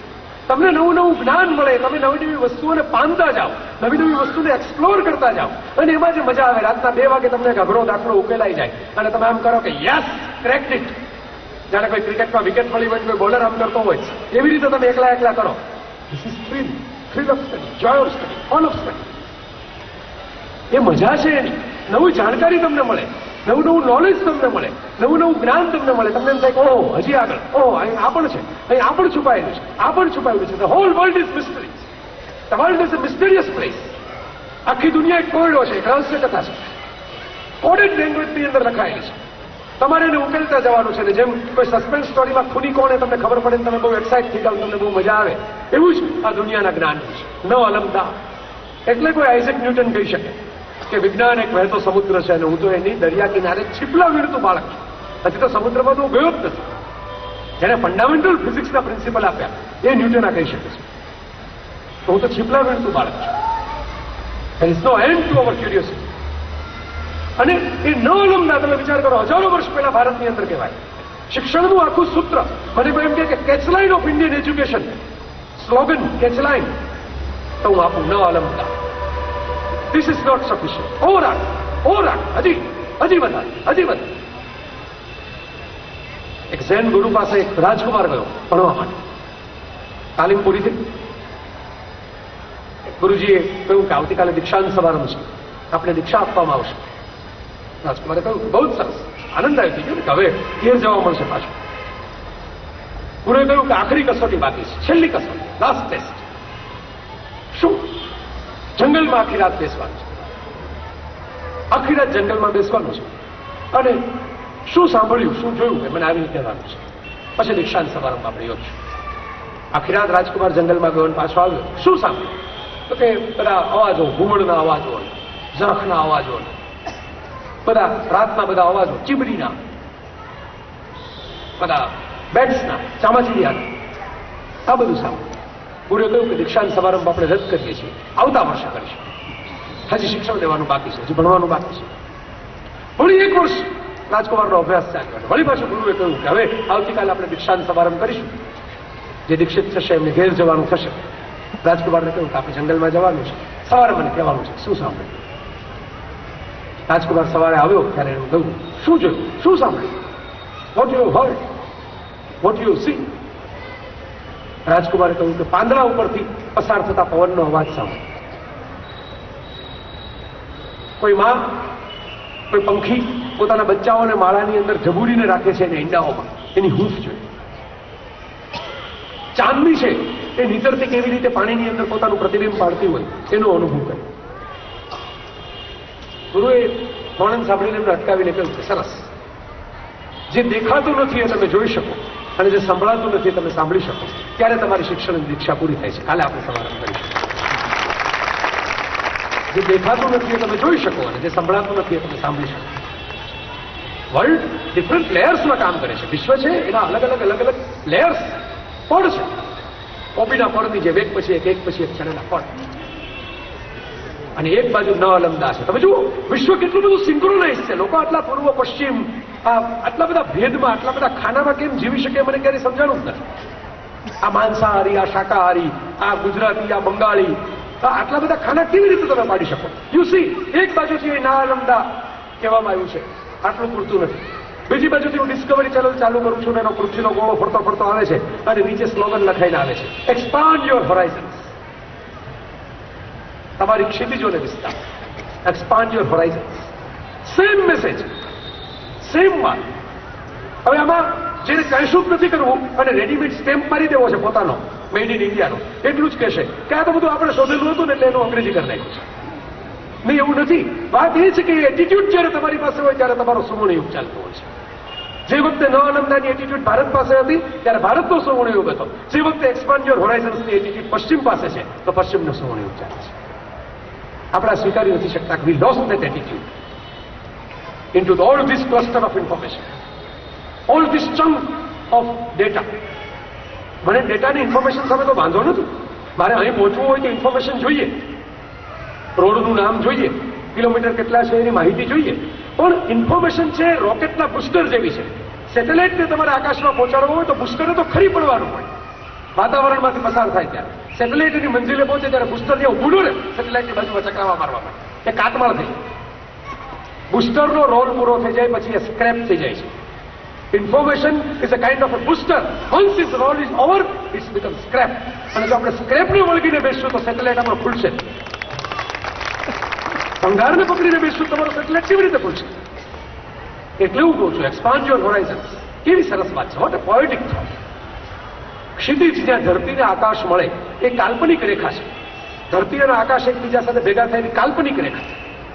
ક્ષિતિજ હોતી નથી ખરેખર. આપણે દ્રષ્ટિભ્રમ થતો હોય છે કે આ હોરાઇઝન છે, આ ક્ષિતિજ છે. તમે દોડતા જાઓ, તમે ચાલતા જાઓ, તમે ભાગતા જાઓ, એમ ક્ષિતિજ પર આગળ ને આગળ ભાગતી જાય. આ ઘોડા આગળ લટકાવેલા ગાજર જેવી વાત છે. ઘોડો ગમે તેટલું દોડે, ગાજરના મોઢામાં આવે જ નહીં, કારણ કે ગાજર આગળ લટકાવેલું છે, એ ખાઈ શકવાનું નથી. એવું ક્ષિતિજને આપણે સ્પર્શી શકવાના નથી. તો why the Discovery Channel slogan is expand your horizons. Why? કારણ કે ક્ષિતિજ મહત્વની નથી, ક્ષિતિજનો વિસ્તાર મહત્વનો છે. અહીં જેટલા બેઠા છે, હું તો એક જ છું અત્યારે સ્ટેજ ઉપર, પણ આપ બધા જેટલા સામે બેઠા છો, અલગ અલગ ઉંમરના, અલગ અલગ ધર્મના, અલગ અલગ જ્ઞાતિના, મારા કેટલા બધા મિત્રો આવીને બેઠા છે, કેટલા વાચકો આવીને બેઠા છે. હકીમભાઈ બેઠા છે, તેજસભાઈ બેઠા છે, બધા આમ ચહેરાઓ જોઈને મને યાદ આવે છે. કેટલા બધા બેઠા છે, આ બધા બેઠા છે. અલ્ટિમેટલી શું થવાનું આપણા બધા? ડેથ. આપણે બધા જ મરી જવાના છીએ. કોઈ વહેલું, કોઈ મોડું, કોઈ 70 વર્ષે, કોઈ 90 વર્ષે, કોઈ 7 વર્ષે. હુ નોઝ? ધીસ ક્રૂઅલ થિંગ પણ છે, એ રિયાલિટી છે. તો ગણિતની ભાષામાં કહું તો લિમિટ એક્સ ટેન્ડ્સ ટુ 0, એમ આપણી બધાની limit life tends to death. તો હોરાઇઝન શું છે? ક્ષિતિજ શું છે? ડેસ્ટિનેશન શું છે આપણે બધાની ગાડીનું? મૃત્યુ. તો ડેસ્ટિનેશને પહોંચવામાં કઈ મજા નથી. તમે ગાડીને ઝડપથી ભગાવો એમાં કઈ મજા નથી. છેલ્લે તો મરી જ જવાનું છે ગાડી જ્યારે અટકે ત્યારે. મજા જે છે માય ફ્રેન્ડ્સ, એ જર્નીમાં છે, યાત્રામાં છે, પ્રવાસમાં છે. તમે ક્યાંથી નીકળો એની મજા છે. સવારું તો મરવા જ છે બધાએ. ડેસ્ટિનેશન તો ડેથ ફાઇનલ છે, પણ ડેથમાં કઈ વાત જ નથી, એને ભૂલી જાઓ. યાત્રા યાદ રાખો, એક્સપાન્ડ કરો તમારી હોરાઇઝન્સને. કેટલી વધારે સરસ યાત્રા કરી શકો છો. લીલા ઘાસના ખેતરોમાંથી નીકળો, ગાઢ જંગલોમાંથી નીકળો, પહાડો ઉપર ચડી જાઓ, દરિયામાંથી પસાર થાઓ, તળાવોને કૂદી જાઓ, સિનેમામાંથી પસાર થાઓ, પુસ્તકોમાંથી પસાર થાઓ, જિમ્નેશિયમમાં જાઓ, લાઇબ્રેરીમાં જાઓ, મિત્રો સાથે બેસો, સન્ડે ઇવનિંગનું ડેટિંગ કરો, ચોકલેટ ખાઓ, સુખડી ખાઓ. બધી યાત્રા છે, બધી યાત્રા, બધી તમારે જેટલા ડેસ્ટિનેશન વધારતા જશો તમે વધી શકશો. ફાઇનલ ડેસ્ટિનેશનની ચિંતા ના કરો, જર્નીની ચિંતા કરો. આપણે ફાઇનલ ડેસ્ટિનેશનની ચિંતામાં જર્ની પણ એન્જોય નથી કરતા ઘણી. એટલે મને કૃષ્ણ મારું પ્રિય ચરિત્ર. આધ્યાત્મિક ચરિત્રો તો અનેક આવ્યા, દુનિયાભરમાં આવ્યા છે. કૃષ્ણ એક જ એવું ચરિત્ર છે કે જેણે આ ચિંતા કરી છે, જર્નીની ચિંતા. જે એક હાથમાં સુદર્શન અને બીજા હાથમાં બાંસુરી રાખે છે, એને ખબર છે કે દુનિયામાં 2 પ્રકારના લોકો હોય. તમારે સત્યભામા સાથે કામ લેવું હોય તો બાંસુરીથી કામ લેવાય, શિશુપાલ સાથે કામ લેવું હોય તો સુદર્શનથી કામ લેવાય. વાઇસે વર્ષા ન થાય. સત્યભામા સુદર્શનથી ન માને અને શિશુપાલ બાંસુરીથી ન માને. દુનિયામાં 2 મોકા હોય. તમે જયારે મસ્તીના મૂડમાં હો, તમે જયારે ટીઝના મૂડમાં હો, ત્યારે યુ કેન પ્લે, ચીરહરણ કરો, પ્લેઇંગ, ઓકે. પણ જયારે વાત સિરિયસ હોય, જયારે વાત કોઈ ગંભીર વળાંક ઉપર હોય, દ્રૌપદીનું વસ્ત્રાહરણ, ત્યારે ચીર પૂરણ પણ કરો. That's the difference. મેં હમણાં પહેલા દિલ્હી ગેંગરેપ ઉપર આર્ટિકલ લખેલો, એમાં મેં લખેલું કે સત્વ, રજસ, તમસ, આપણને 3 શબ્દો મળ્યા ભારતમાંથી. આ 3 શબ્દોની અંદર 3 માનવજાતના પગથિયા આવે છે શિક્ષણ. કોઈ પણ ઘટનાના 3 રિએક્શન હોઈ શકે. એક સુંદર સ્ત્રીને હું જોઉં, સરસ છોકરીને જોઉં, તો એનું એક ડિવાઇન રિએક્શન હોય કે ઇન્સ્પિરેશન બને, એના ઉપરથી કવિતા રચાય, એના ઉપરથી શિલ્પ બને, એના ઉપરથી ચિત્ર બને. This is inspiration, A divine stage છે વાત. Second, human stage. તમને એમ થાય કે ચાલ આ તો બધું આપણને ન ફાવે, આપણે તો વાત કરવા જોઈએ, આપણે હાથ પકડવા જોઈએ.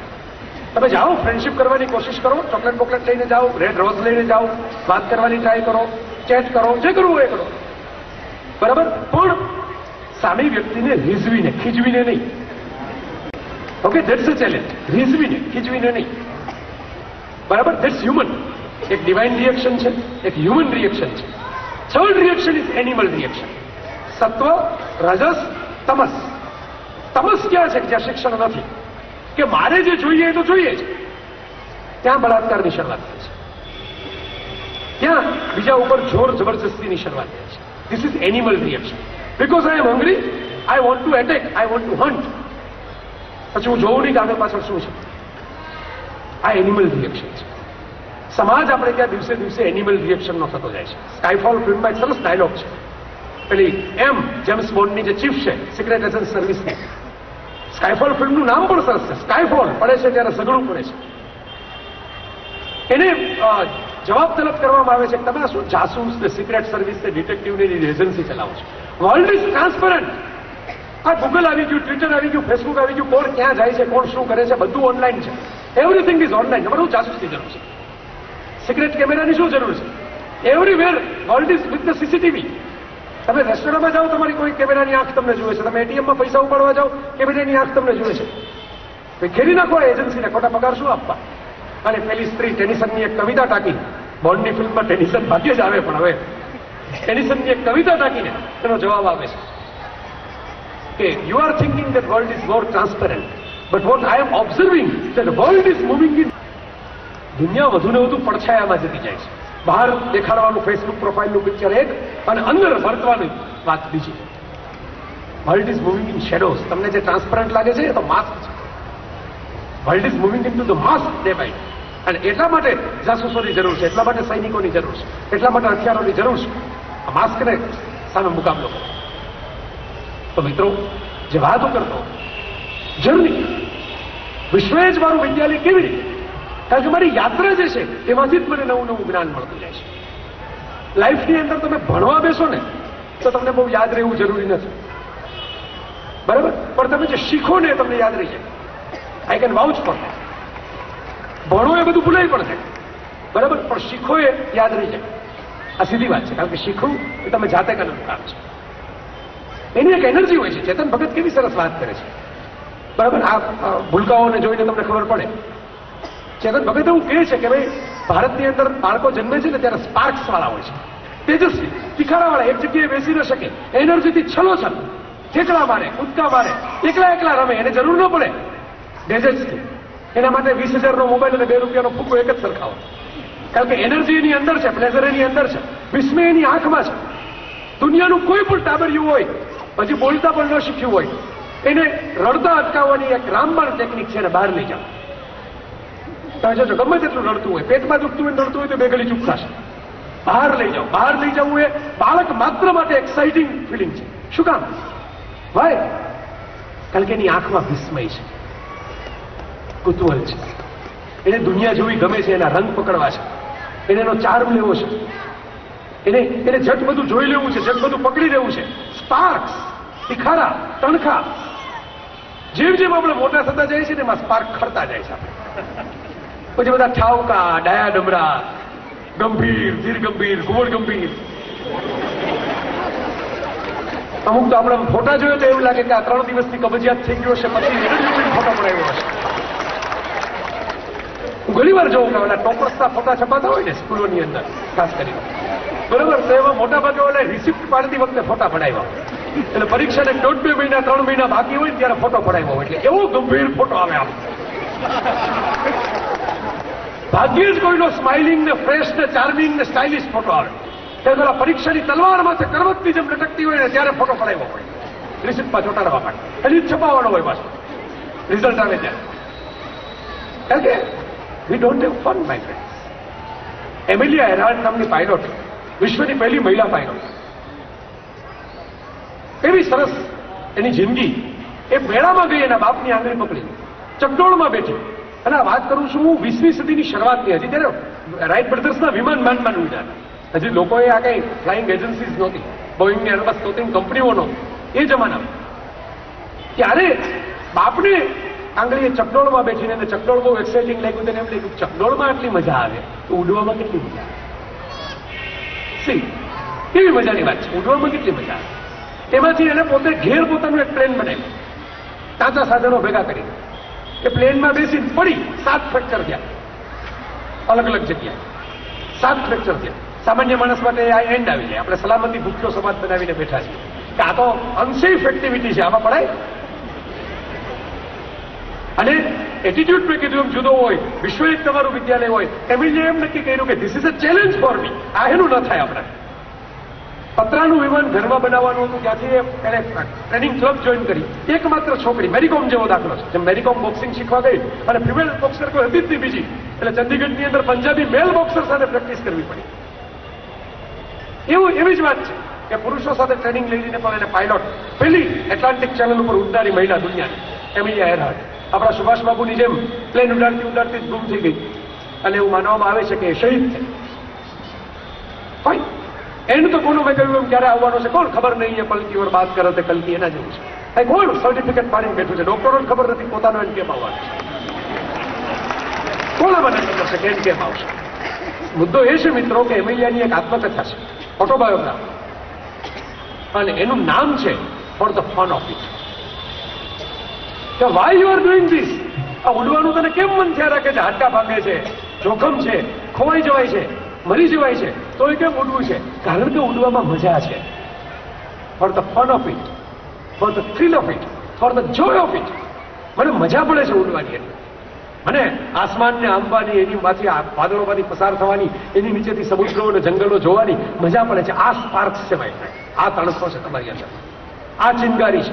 એ ચિનગારી જે મિનિટે બુઝાઈ ગઈ એ મિનિટે તમે સમજી લો કે તમે પછી વર્ષો ઉમેરો છો જીવનમાં. વર્ષોમાં જીવન ઉમેરાતું નથી. આ સિમ્પલ લોજિકની વાત છે. અને આ ચિનગારી બુઝવવાના સૌથી મોટા કારખાનાઓ આપણે ત્યાં સ્કૂલ કોલેજોમાં ચાલે છે.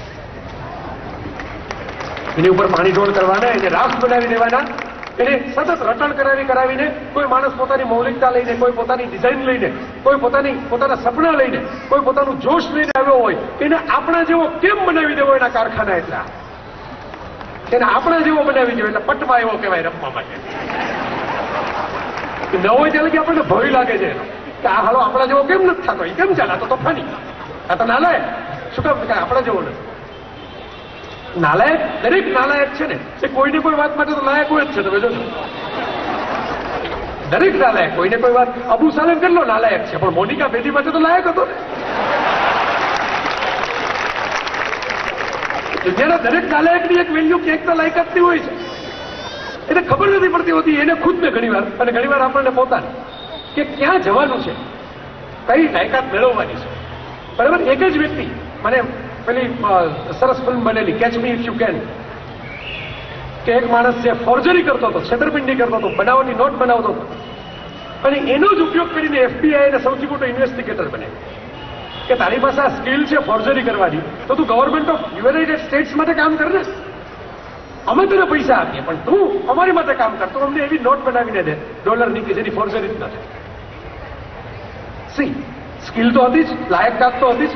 હવે તમારે ખાલી ઘાટ આપવાનો છે, તમારે એને દિશા આપવાની છે. બહુ બીજા શબ્દોમાં કહું તો ફાસ્ટ બોલિંગનો દડો આવે છે 120ની સ્પીડે, તમારે ખાલી બેટથી એને દિશા આપી દેવાની છે. દિશા આપી દે તો દડો એના મોમેન્ટમથી બાઉન્ડ્રીની બહાર જતો રહેશે. આ દિશા આપવાવાળા બેટ આપણી પાસે દિવસે દિવસે ઘટતા જાય છે. આપણા શિક્ષકો, આપણે કેટલી બધી ચિંતા કરીએ છીએ આખી દુનિયાની, સિવિલ સર્વિસ માટેની આખી એકેડેમીઓ ચલાવીએ છીએ, પણ ટીચર્સ ટ્રેનિંગ માટે આપણી પાસે બહુ કોઈ મોટી ડિઝાઇન નથી.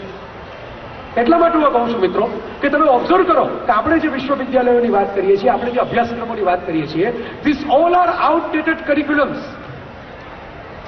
લોકોને શું કામ ભણવામાં થ્રિલ નથી લાગતી? આ બધા યંગસ્ટર્સને બોરિંગ કેમ લાગે છે ભણવાનું? એટલા માટે લાગે છે કે એની દુનિયા જુદી છે. તમે બ્લુરે પ્લેયરની અંદર ફ્લોપી ડિસ્ક ઇન્સ્ટોલ કરી રહ્યા છો, એટલે એમને મજા નથી આવતી, એટલે એમને બોર્ડમ ફીલ થાય છે. તમે બ્લુરેમાં ફ્લોપી રાખો, રન જ ન થાય, કે પ્લેયર તૂટી જાય, કે ડિસ્ક તૂટી જાય. એમાંથી એક થવાનું. World is moving fast my friends. જે ઉપરવાળાએ બિલ ગેટ્સે સ્ટીવ જોબ્સ બનાવ્યા છે, બરાબર, જે બિલ ગેટ્સે સ્ટીવ જોબ્સ નવા વર્ઝન બનાવે છે, Windows 7, Windows 8, XP, Apple, iPhone, આ તે એટલી બધી નવી નવી વાતો આપણી સામે મૂકે છે. તો એ ઉપરવાળા છે એ સ્ટીવ જોબ્સે, બિલ ગેટ્સની ઓપરેટિંગ સિસ્ટમ નિર્જીવના વર્ઝન બનાવે નવી ચીપના, 2.0, 7.0, પેન્ટિયમ, સેન્ટિયમ. તો આપણા બધાની જે ઇવોલ્યુશન, ઉત્ક્રાંતિની પ્રક્રિયામાં આપણા જીન્સને અપગ્રેડ નહીં કરતો હોય? કરતો જ હોય સાહેબ.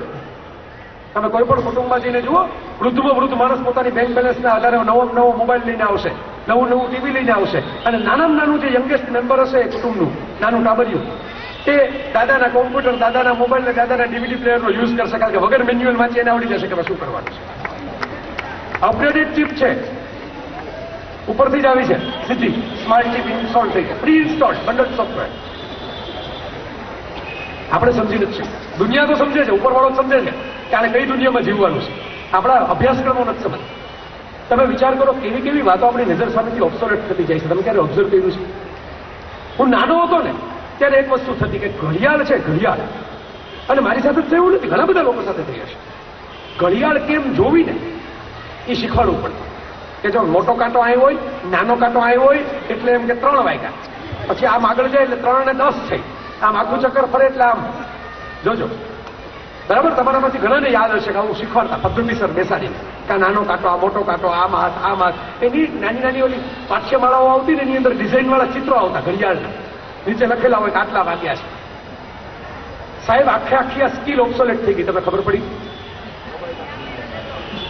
ડિજિટલ ક્લોક આવી ગઈ મોબાઈલમાં, રેલવે સ્ટેશને, એવરીવેર, કોમ્પ્યુટરમાં. તમારે હવે કેટલા વાગ્યા એના કાંટા જોવાના જ નથી, સિવાય કે શોખથી તમે ઘડિયાળ પડો કાંટા વાળી. બરાબર, મેં પહેરી છે જ્વેલરી તરીકે. બરાબર, એના વગર બીજો એનો ઓબ્સોલેટ વસ્તુ થઈ ગયો, કારણ કે તમારા મોબાઈલમાં જ ઘડિયાળ છે કોન્સ્ટન્ટ, તમારા કોમ્પ્યુટરમાં ઘડિયાળ છે. જ્યાં તમે જુઓ છો ડિજિટલ ક્લોક છે, સિવાય કે જૂને જમાનાની લખાયેલી હોય કે ટાવરની ઘડિયાળ. તમારી નજર સામે એક સ્કિલ ઓબ્સોલેટ થઈ ગઈ. તમારે બ્રેઇનમાં શું એનો ડેટા સ્ટોરેજ કરવાની જરૂર છે? ચાલો, સંઘનો સાપ પણ કામનો માની આપણે દિવાળી વખતે તમામ ચિંદડીઓ ભેગી કરતા રહીએ, એના જેવી વાત છે. હવે ચિંદડીઓ ભેગી કરીને આપણે અભ્યાસક્રમો બનાવીએ છીએ, એને આપણે અભ્યાસક્રમ કહીએ છીએ. પાછું હું તો ત્યાં સુધી એ મતનો છું, આજે આ ઘરશાળાના કાર્યક્રમે જાહેરમાં બધાને કહું છું, આ વિચાર રમતો મૂકું છું, 30 વર્ષ પછી રાઇટિંગ સ્કિલ ઓબ્સોલેટ થઈ જવાની છે. હાથમાં પેન લઈને લખવાની. ભલે હું લેખક છું, ભલે હું પેન લઈને લખું છું, તો હું જોઈ રહ્યો છું આ ભવિષ્ય. કારણ કે દિવસે દિવસે તમે ડેટા એન્ટ્રી કરો છો, ટાઈપ કરો છો, પત્રો નથી લખતા, ઈમેલ કરો છો, ચિઠ્ઠી નથી મોકલતા, SMS કરો છો. Day by day you are typing your words. કલમને ખોળે છે હું, એવું નર્મદે કહ્યું. આજે હું એવા કવિઓને ઓળખું છું જે કલમને ખોળે છે જ નહીં, કોમ્પ્યુટરને ખોળે છે. એને એક પણ કવિતા કલમ લઈને લખી જ નથી, છતાં સારી કવિતા લખી છે. સીધી કોમ્પ્યુટર પર ટાઈપ કરીને લખી જ. હવે શું કહેવાનું? તો આ વાસ્તવિકતા છે. ડે બાય ડે આ ટ્રાન્ઝિશન આવતું જાય છે, day by day. Writing paper, આપણે જ્યાં પરીક્ષાના પેપરો લખાવે છે એટલે હસ્તાક્ષરો હજી કામમાં છે, બાકી લવ લેટર હવે કોઈ લખીને આપતું નથી. અને ટ્રેજેડી છે કે લવ લેટર કેમ લખવાય કોલેજમાં કોઈ ભણાવતું નથી. લાઈફની આવડી મોટી સ્કિલ કોઈ ભણાવતું જ નથી. બિઝનેસ લેટર કેમ લખવાય બધા ભણાવે, એપ્લિકેશન લેટર કેમ લખવાય બધા ભણાવે. અમારે જેવા રહી જાય પછી અને બધા પછી કેમ લખી નથી. તમે જે તમને ભણાવતું ને કોઈ લવ લેટર કેમ લખવા, તમે શીખી લે. પણ એ અભ્યાસક્રમનો ભાગ નથી. જીવાતા જીવન સાથે જોડાયેલી કેટલી બાબતો આપણા અભ્યાસક્રમનો ભાગ નથી. તમે વિચારો, મેં તો આ તો બહુ આગળની વાત કરી, હું 30 વર્ષ આગળ લઈ ગયો તમને ફોરવર્ડ. આ પુસ્તકો એટલે આ તો મારી બુક છે, શિક્ષણ ઉપર ને યુવાનો ઉપર ને આત્મવિશ્વાસ ઉપર લખાયેલી. પણ મહેન્દ્રભાઈનું એક નાનકડું લિસ્ટ મેં એકવાર વાંચેલું, મહેન્દ્ર મેઘાણીનું, એ તો વર્ષો જૂનું હતું. એમાંથી ઇન્સ્પાયર થઈને મેં એક લિસ્ટ બનાવ્યું કે કેટલી એવી જીવન જરૂરિયાતની સ્કિલ્સ છે કે જે આપણે શાળામાં શીખતા જ નથી, અને છતાં આપણે શીખી લેતા હોઈએ છીએ. જો હું તમને એક નાનકડું લિસ્ટ બોલી જાઉં છું, આ બનાવે. કચરો વાળતા પોતા કરતા શીખવાનો કોઈ સિલેબસ છે? અને અઘરું છે, પેલું પોતું જીવનનું કરો તો ખબર પડે કે કેટલું અઘરું છે. પેલી રોટલી બનાવવા ખબર પડે અફઘાનિસ્તાનના નકશા જેવી થાય. અઘરું છે, ભલે એનો સિલેબસ નથી હોતો.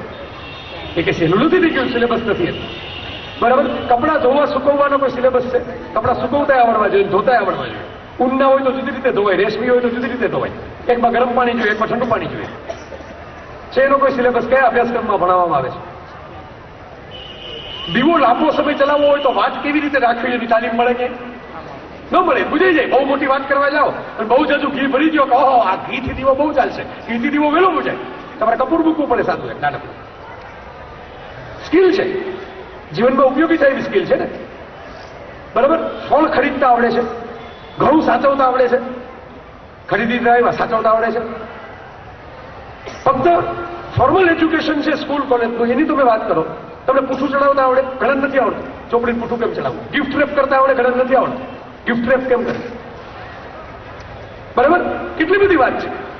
ટોયલેટ સાફ કરતા, ફૂલોની માળા કે તોરણ બનાવતા, ફ્યુઝ સાંધતા, રસોઈ બનાવતા, વઘાર કરતા, ઇન્કમટેક્સનું રિટર્ન ફાઇલ કરતા, રેલવેનું ટાઈમ ટેબલ જોતા, એરપોર્ટ પર ચેક ઇન કરતા, બેંકમાંથી ડ્રાફ્ટ કઢાવતા, પંચાંગ જોતા, કપડાને ગળી કરતા, ચાદર પાથરતા, બૂટ પોલિશ કરતા, ટપકતો નળ બંધ કરતા, પંચરવાનું ટાયર બદલાવતા, નકશો જોતા, દિવાલો પર રંગ કરતા. સિલેબસ ક્યાં બધું શીખવાડવાનો? સાહેબ શોખથી તમે એક લાકડી ઘરમાં લઈ આવો, હોકી સ્ટિક લઈ આવો, બેસબોલનો ધોકો લઈ આવો કે રિવોલ્વર લઈ આવો, એ ચલાવવાની સિલેબસ ક્યાં? જીવનમાં કેટલી બધી સ્કિલ્સ એવી છે જેનો કોઈ અભ્યાસક્રમ જ નથી આપણી પાસે. જિમ્નેશિયમની સ્ટ્રેચિંગ ને કાર્ડિયોવાસ્ક્યુલર એક્સરસાઇઝ છે, એ ક્યાં સિલેબસનો ભાગ છે? કે બોર્ડમાં પ્રશ્ન પૂછે 20 માર્કનો કે સારી કાર્ડિયો એક્સરસાઇઝ કઈ કહેવાય? એ સલમાન ખાન ને રિતિક રોશનને જોઈને આપણે શીખીએ છીએ. કઈ કહેવાય? પણ શીખી લઈએ છીએ. કોલેસવાળી ડ્રાઇવિંગ, સોપારી કાતરતા, દિવાલમાં ખીલી નાખતા, દોરીમાં ગાંઠ પાડતા, છોડ ઉછેરતા, શેવિંગ, વેક્સિંગ, ઈમેલ એકાઉન્ટ ખોલતા, સર્ફિંગ કરતા, શેરડીનો સાંઠો છોડતા, માંડવીના ઓળા શેકતા, શાકભાજીની છાલ ઉતારતા, હિસાબોની નોંધ લખતા, અરજી સાથે બાયોડેટા જોડતા, ડિજિટલ કેમેરામાં ફોટોગ્રાફીની લાઇટિંગ સેટ કરતા, મોબાઈલના SMS કે MMS સ્ટોર કરતા, કાગળોના ફેક્સ કરતા. આમાંની એક પણ વસ્તુ કયા અભ્યાસક્રમમાં ભણાવાય છે મને બતાવો ભારત આખામાં. અને શું તમે એમ કહેશો કે ના ના આ વસ્તુ વગર અમારી જિંદગી અમે જીવી લેશો? કેવી રીતે જીવશો મને સમજાવો. એટલો અર્થ છે કે તમે રોજે રોજ કશુંક શીખતા રહ્યો છો તમારા જીવનમાં, જે સ્કૂલ કોલેજની બહારનું છે. વિચારજો, આ બહુ ઇમ્પોર્ટન્ટ અને પાયાનો પાઠ છે જીવનમાં. વિશ્વ એ જ મારું વિદ્યાલય, હું આ અર્થમાં કહું છું. જીવન જીવવા માટે માત્ર આપણે કેટલી ડિગ્રીઓ મેળવી કે કેટલું જૂનું જૂનું થઈ ગયું એની એક્સરસાઇઝો પાકી કરીએ મહત્વનું નથી. એ જરૂરી છે, હું એવું નથી કહેતો ભૂતકાળમાં ક્યારેય નજર હોય જ નહીં. મને એક અમેરિકન યુનિવર્સિટીની એન્ટ્રી ગેટ ઉપર લખાયેલું સ્લોગન અત્યંત પ્રિય છે. વોશિંગ્ટન યુનિવર્સિટીના એન્ટ્રી ગેટ ઉપર લખાયેલું છે, honour the past, imagine the future. Honour the past but imagine the future. Past honour કરવામાં ભૂતકાળના ભક્ત નથી જતા કે જે કાંઈ હતું ભૂતકાળ જ છે, તો ભવિષ્યનું શું થશે તમારું? Imagine the future, honour the past. Bernard શોને જયારે પૂછવામાં આવ્યું તમારા શેક્સપિયરમાંથી વધારે સારો નાટ્યકાર કોણ, ત્યારે બર્નાર્ડ શોએ કહ્યું કે હું વધારે ઊંચો છું શેક્સપિયર કરતા, કારણ કે હું શેક્સપિયરના ખભા ઉપર ઊભો છું. શેક્સપિયરે જે કાંઈ કર્યું મેં વાંચ્યું, એમાંથી મેં નાટકો સર્જ્યા. એટલે શેક્સપિયર કરતા ઊંચો ખરો, પણ એટલા માટે જ શેક્સપિયર મારી પહેલા થઈ ગયો એના ખભા ઉપર ઊભો છું. સાહેબ આ બહુ મહત્વની વાત છે. ભૂતકાળમાં જે થઈ ગયું એનું કંઈ અભ્યાસ ના હોય એવું નથી કહેતો, પણ એ જ અભ્યાસને એ જ ગોખણપટ્ટીથી તમે શિક્ષિત થઈ જાય એવા ભ્રમમાં રહેતા નહીં. આખો દેશ એવા ભ્રમમાં ચાલે છે. પછી આપણે છાપામાં વાંચીએ રેશ ડ્રાઇવિંગ થયું, સિલેબસનો હિસ્સો જ નથી. ઉપગ્રહો કેમ છોડવા એ ભણાવી દેતા હોય છે બ્લેકબોર્ડની અંદર શિક્ષકો, અને વર્ગખંડની બહાર તમારું સ્કૂટી લઈને કેમ જવું એને જ ભણાવતા. દરેક સ્કૂલ કોલેજ છૂટતી હોય ત્યાં સૌથી વધારે ભીડ થતી હોય આપણે જોયું છે.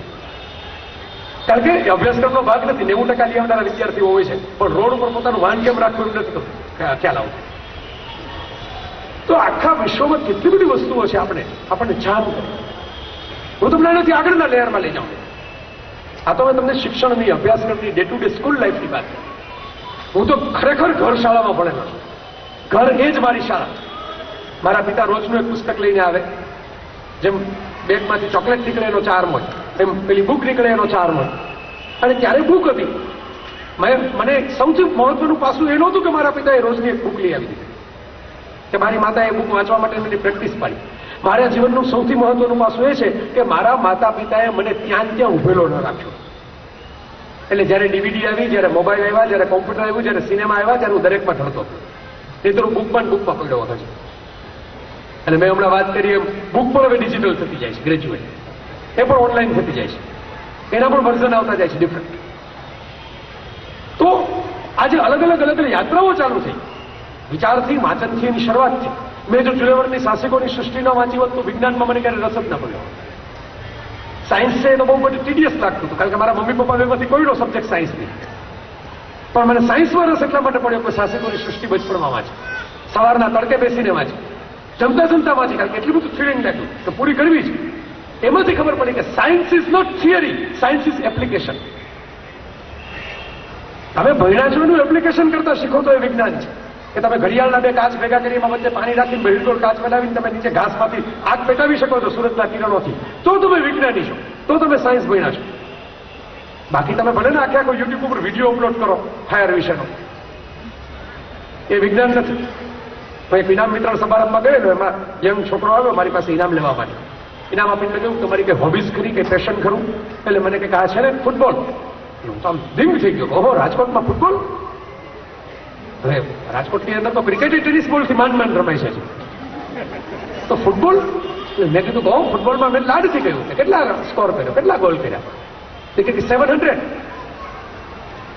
મોહન બાગાન બંગાળમાંથી આ ક્યાંથી આવી ગયા આપણે? ભાઈચું ભૂટિયાનું સરનામું આપીએ આપણે એમ. મેં કીધું કે એક ગ્રાઉન્ડ ક્યાં છે જ્યાં 700 ગોલ થાય આખા રાજકોટમાં? આવું ફૂટબોલ ગ્રાઉન્ડ તો કોઈ સ્કૂલમાં નથી રાજકોટનું. એટલે મને કે વિડીયો ગેમમાં ટેકનોલોજી જોયું, 21મી સદી ટેકનોલોજીકલ શિક્ષણ. હું ફૂટબોલ રમું છું, 700 બોલ કરું છું, ક્યાં તો વિડીયો ગેમ નહીં. આ વિશ્વ એ મારું વિદ્યાલય નથી, આ મોબાઈલ પણ મારું વિદ્યાલય નથી. એના જેવી વાત છે.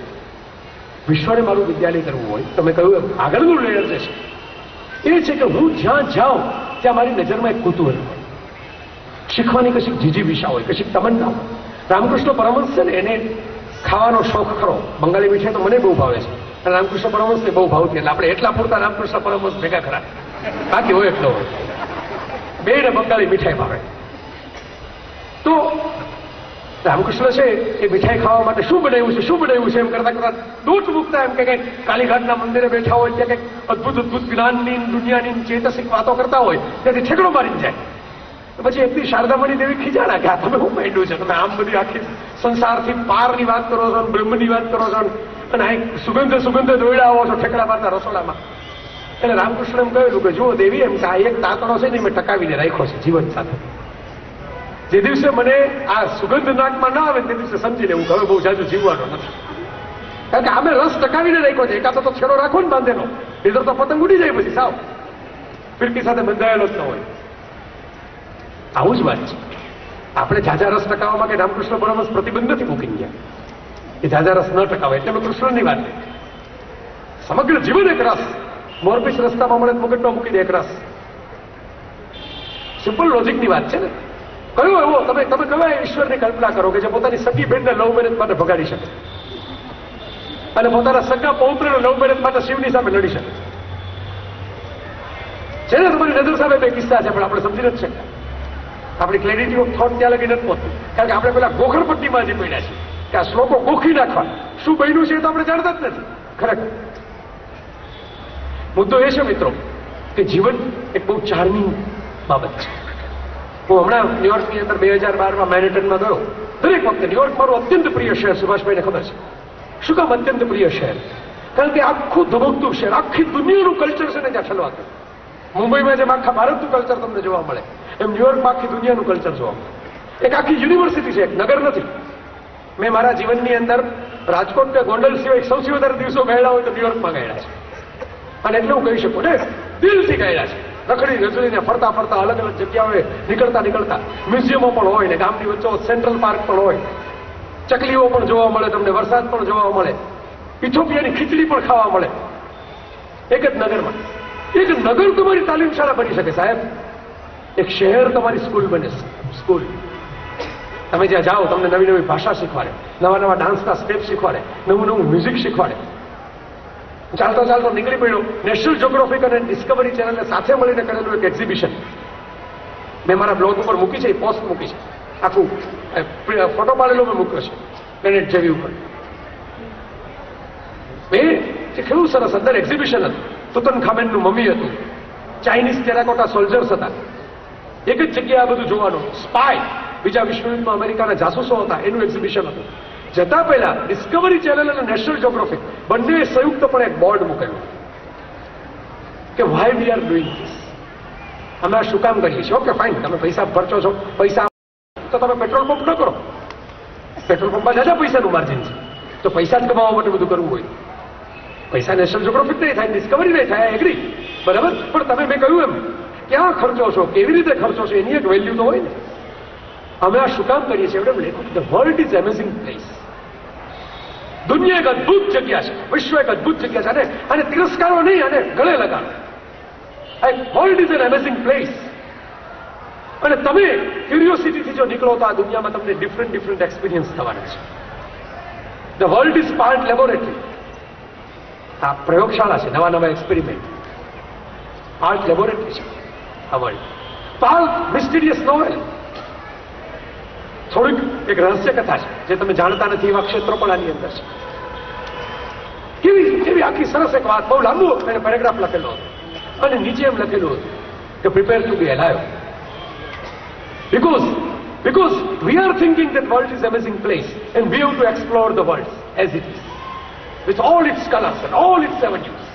આ દુનિયા એક મેઘધનુષ છે અને તમામ રંગોને આપણી અંદર સમાવતા આપણે ચાલવાનું છે.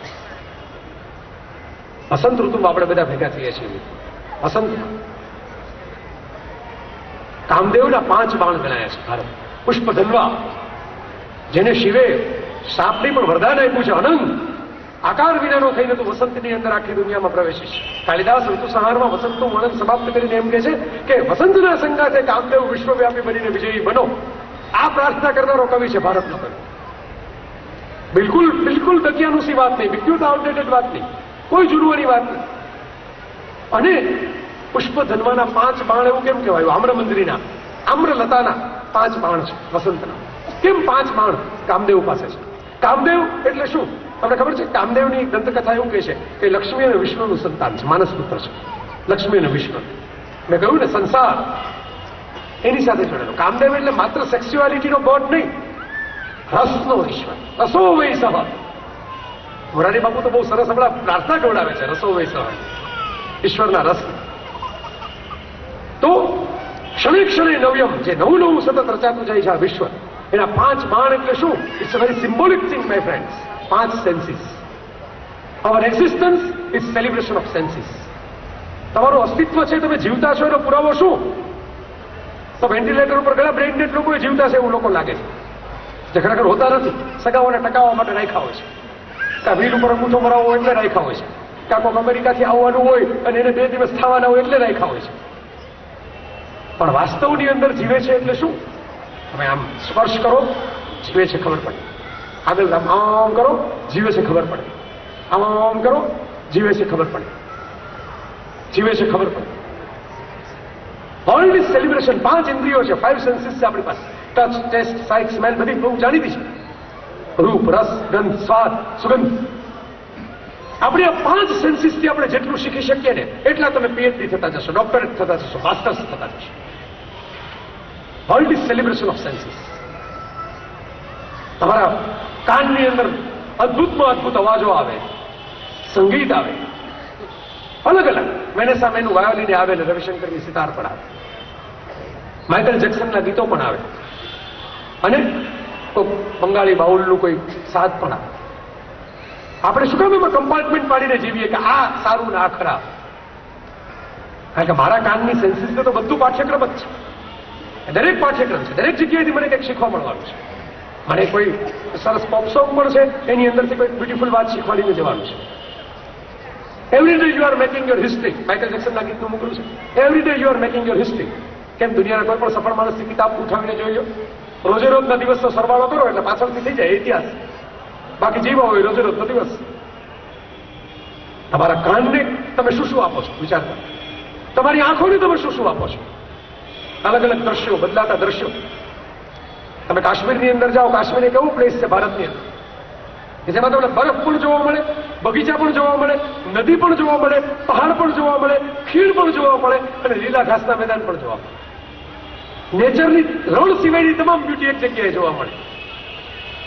નેચર જે તમને ઓફર કરી શકે, પ્રકૃતિ જે ઓફર કરી શકે, એમાં એક રણ ત્યાં નથી. એ સિવાયની તમામ બ્યુટી તમારી પાસે જોવા મળે. જેરોમ નામના એક વિદ્વાન એવું કહી ગયા છે કે there is no such thing as a bad season. ખરાબ મોસમ જેવી કોઈ વસ્તુ જ નથી. Every season is a different kind of beautiful season. દરેક મોસમ છે પોતપોતાની રીતે એક સુંદર મોસમ હોય છે. ઉનાળાને આપણે એમ કહીએ કાળઝાળ ઉનાળો તો કેટલો ખરાબ, પણ તો કેરી ક્યાંથી આવશે? તે વિચારો, કાળઝાળ ઉનાળો નહીં હોય તો કેરી ક્યાંથી આવશે? એ લિજ્જત ક્યાંથી આવશે તમારી પાસે? શિયાળાને તમે જો વખોડશો એની ઠંડી માટે તો સ્ટ્રોબેરી ક્યાંથી આવશે? કેવી વિચારો, દરેક વરસાદને વખોડશો તો જીવન ક્યાંથી ટકશે? સો there is no such thing as bad season. ખરાબ મોસમ જેવી કોઈ ચીજ જ નથી. there are different kind of beautiful seasons. આ જીવન છે, આ જીવનનું સેલિબ્રેશન છે, આ સેલિબ્રેશન ઓફ સેન્સીસ છે. તમે વિચારતા જાઓ, આપણે કશું કરી નથી શકતા. આપણે ખુશ્બુ, તમને ખબર છે મ્યુઝિકમાં જેમ નોટ્સ આવે એમ ખુશ્બુઓની નોટ્સ હોય છે. તમે સારા પરફ્યુમ સૂંઘો તો એમાં ફ્લાવરની નોટ્સ હોય છે, mid note, high note. Perfume flowery હોય તો, આર્ટિફિશિયલ હોય તો નહીં. એમાં એવું છે કે એ બાળક છે ને એની મસ્તીમાં છે, હું મારી મસ્તીમાં છું, અમે બેમાંથી કોઈ ડિસ્ટર્બ નથી થતા, પણ બાકીના બધા ડિસ્ટર્બ થયા રાખે છે હું જોઉં છું. કારણ કે એ લોકો કંઈક મસ્તીમાં નથી. મને એનાથી વાંધો નથી, એને મારાથી વાંધો નથી, અમે બે વી આર એટ પીસ. શું કામ? કારણ કે એને ખબર છે કે અત્યારે જે કંઈ ચાલે છે ને મારા કામનું નથી, મારા કામનો આનંદ છે આ રખડવાનો. અને મને ખબર છે કે અત્યારે હું જો કરવા જઈશ તો તમારો આનંદ દેખાઈ જશે. બાકી કરવાનું તો મને મન થાય કે આપણે રખડીએ. એટલે મને બિલકુલ તમે જો તમે ક્યાંય એક ક્ષણ માટે એમ જોયું નહીં હોય કે મારામાં ક્યાંય કંઈ ફમ્બલિંગ આવ્યું હોય કે સ્પીડ બ્રેકર આવ્યું હોય. મને હંમેશા બાળકો છું એમ ઓલવેઝ એટ પીસ. કોઈ પણ કાર્યક્રમ હોય, કોઈ પણ ધમાલ ચાલતી હોય, તો અવાજ નથી કરતા બાળકો, બાકી અવાજ કરતો હોય તોય પણ વાંધો ના આવે. સુભાષભાઈ જોયું છે ભાવનગરમાં એ દ્રશ્ય નજરે. શું કામ? કારણ કે હું મારી મસ્તીમાં બોલવા માટે આવતો હોઉં છું. ગોખીને બોલવા માટે નથી આવતો કે આપણે ભૂલાઈ જાય, ભાતમાં માખી થઈ જાય. બરોબર. પણ જેને બીજું બધું ઓલું ધ્યાન હોય ને, પરીક્ષામાં પ્રશ્ન આવડતો ન હોય ને, એટલે આમ બોલપેનનો ખૂણો ચાલતા ચાલતા બાજુમાંથી જોવે કે આમલીની ડાળી છે કે લીમડાની ડાળી છે. બરોબર. કારણ કે એને પરીક્ષાના પેપરમાં ધ્યાન નથી, એટલે એને બીજે ધ્યાન ગયું કે શું ચાલે છે. તો હું તમને વાત કરતો હતો સેલિબ્રેશન ઓફ સેન્સીસની, પરફ્યુમ્સની, સ્મેલના, ફ્રેગ્રન્સના નોટ્સ હોય છે, મ્યુઝિકના નોટ્સ નથી. આપણે કેટલી ખુશ્બુ ધ્યાનથી લેતા હોય છે. હું જવા દો પરફ્યુમની સુગંધ, સાહેબ તમારા ઘરમાં બનેલી દાળની ખુશ્બુ તમે ક્યારે ધ્યાનથી લીધી? હું પીતો નથી, આઈ ડોન્ટ ડ્રિંક, પણ જર્મનીમાં હું શીખ્યો એક વાત કે ડ્રિંક કરવું હોય તો કેમ કરવું. ભલે આપણે કરવું નથી પણ કરવું હોય તો કેમ કરવું. જર્મની વાઇનનું પિયર ગણાય છે. જર્મની કે વાઇન છે એનો ગ્લાસ તમે હાથમાં લ્યો, એક ગ્લાસમાં પોર કરો, રેડો, એની પણ એક નજાકત હોય, એની એક બ્યુટી હોય. પછી એ તમે આમ લઈને સીધો ગટગટાવી જાઓ એમ કે આટલું તો અમારા મોઢામાં પાણી આવે એમ કરતા કરતા એમ ન હોય. તમે એને હાથમાં લઈ થોડો થોડો આમામ કરો, થોડો એને ફેરવો ગ્લાસની અંદર. એનામાંથી જે મને તો એટલી પોએટિક રીતે સમજાવવામાં આવેલું કે સંધ્યા આમ સૂરજ ઢળતો હતો કેમ કે સંધ્યાના કિરણો એમ કે રેડ વાઇન અને વ્હાઇટ વાઇનમાંથી પસાર થતી વખતે કેવા ડિફરન્ટ કલાઇડોસ્કોપ રચે જુઓ. એ આમ ફેરવતા ફેરવતા જુઓ. પછી હળવેકથી એને ટેસ્ટ કરો, હળવેકથી. ગટગટાવી જવાની વસ્તુ નથી. આ દવા નથી, આ સિરપ નથી કફનું ખાંસી. એને ટેસ્ટ કરો, એને ચગડો, મોઢામાં થોડું રમાડો, અને પછી એને હળવેકથી ઉતારો, અને પછી આજુબાજુ જુઓ. આમનો બાપ પીધો ન રાખો, ગ્લાસ આપણે જોતા જઈએ. આજુબાજુની દુનિયા વધારે સુંદર દેખાય એના માટે પીવાનું છે, પીવા માટે નથી પીવાનું. અને હું એટલા માટે હસતા હસતા એમ કહેતો છું મને આજુબાજુની દુનિયા ઓલરેડી સુંદર દેખાય છે, એટલે આપણે પીવાની ક્યાં જરૂર છે? ઓલો નશો તો ઉતરી જાય છે, આ નશો નહીં ઉતરે.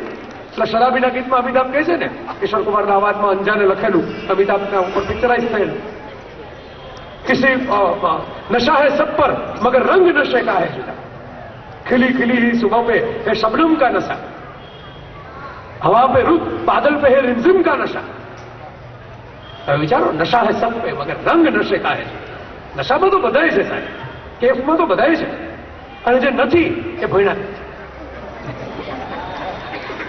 એ વિદ્યાલયમાં નાપાસ, ફેલ, ધક્કો થયો એમને પાછા મોકલવામાં આવશે, એમને ઉપર જશે એટલે તરત જ તાત્કાલિક ધોરણે રોટેશન સિસ્ટમમાં ઓલી બોટલિંગ પ્લાન્ટમાં જે બોટલો ફરતી હોય ને કન્વેયર બેલ્ટ ઉપર, એમ ફેરવી ફેરવી મોકલવામાં આવશે. હજી શું ભણ્યા તો મોકલા શું કામ? હું ઘણીવાર આવું છું કે આ વિશ્વના વિદ્યાલયને આપણે જો માણી ન શકીએ, આપણે જોઈ ન શકીએ, એમાંથી કંઈ ભણી ન શકીએ, શીખી ન શકીએ. સ્થાપત્યો તમને સાહેબ કેટલું શીખવાડે, મ્યુઝિયમો તમને કેટલું શીખવાડે. પણ હમણાં જ એક લેખ લખેલો ઓરાન પાબુકના મ્યુઝિયમ ઓફ ઇનોસન્સ ઉપર, જેમણે બનાવ્યું છે કે તમારા જીવનની બ્યુટીફુલ મોમેન્ટ્સનું મ્યુઝિયમ તમે જાતે બનાવી શકો. તમારો એક ચિત્રનો દડો હોય, જે નાનપણમાં તમે રમતા હોય, તમારું તો મ્યુઝિયમ છે મેમરી. એ માત્ર દડો નથી, બીજા માટે દડો છે, બીજા માટે ફેંકી દેવાની વસ્તુ છે.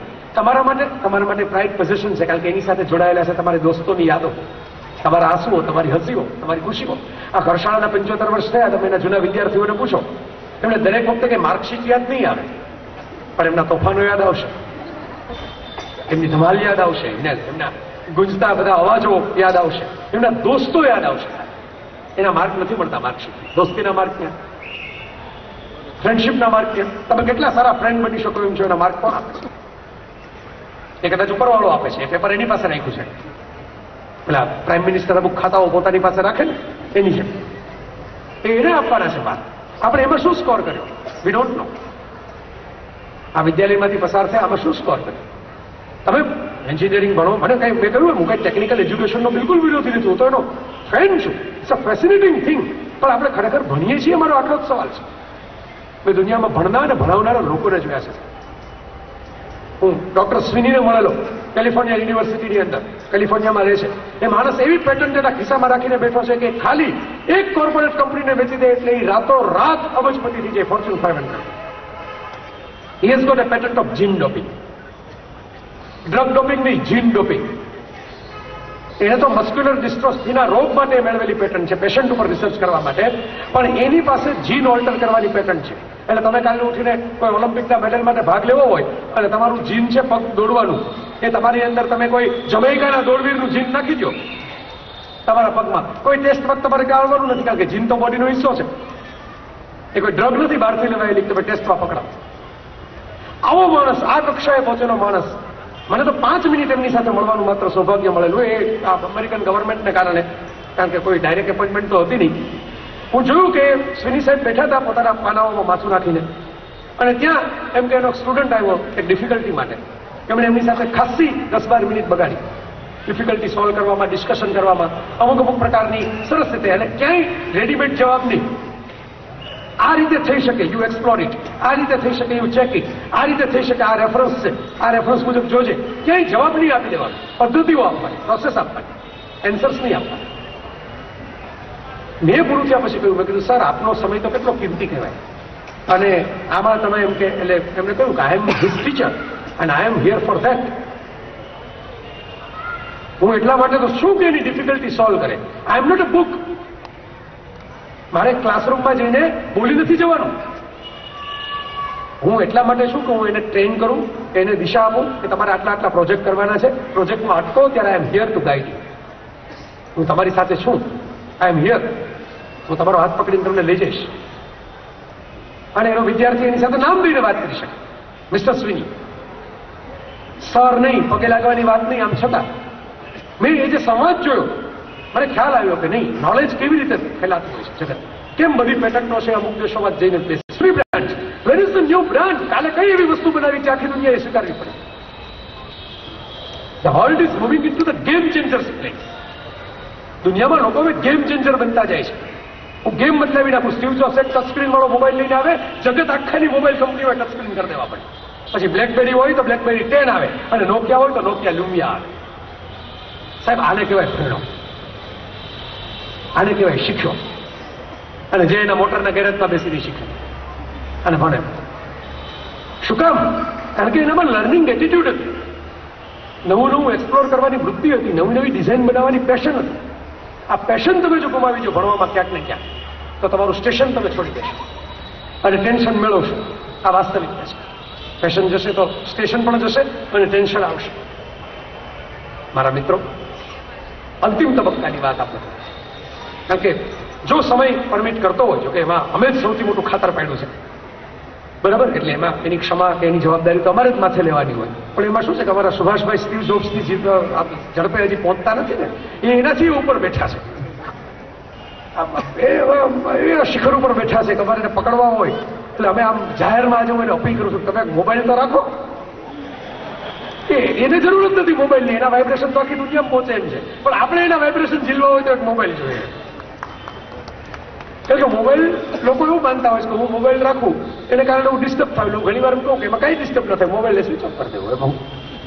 પણ આ મોબાઈલને સ્વિચ ઓફ કરવો, ટીવીને સ્વિચ ઓફ કરવો, નહીં જ આપણી સ્કૂલોમાં નથી ભણાવવામાં.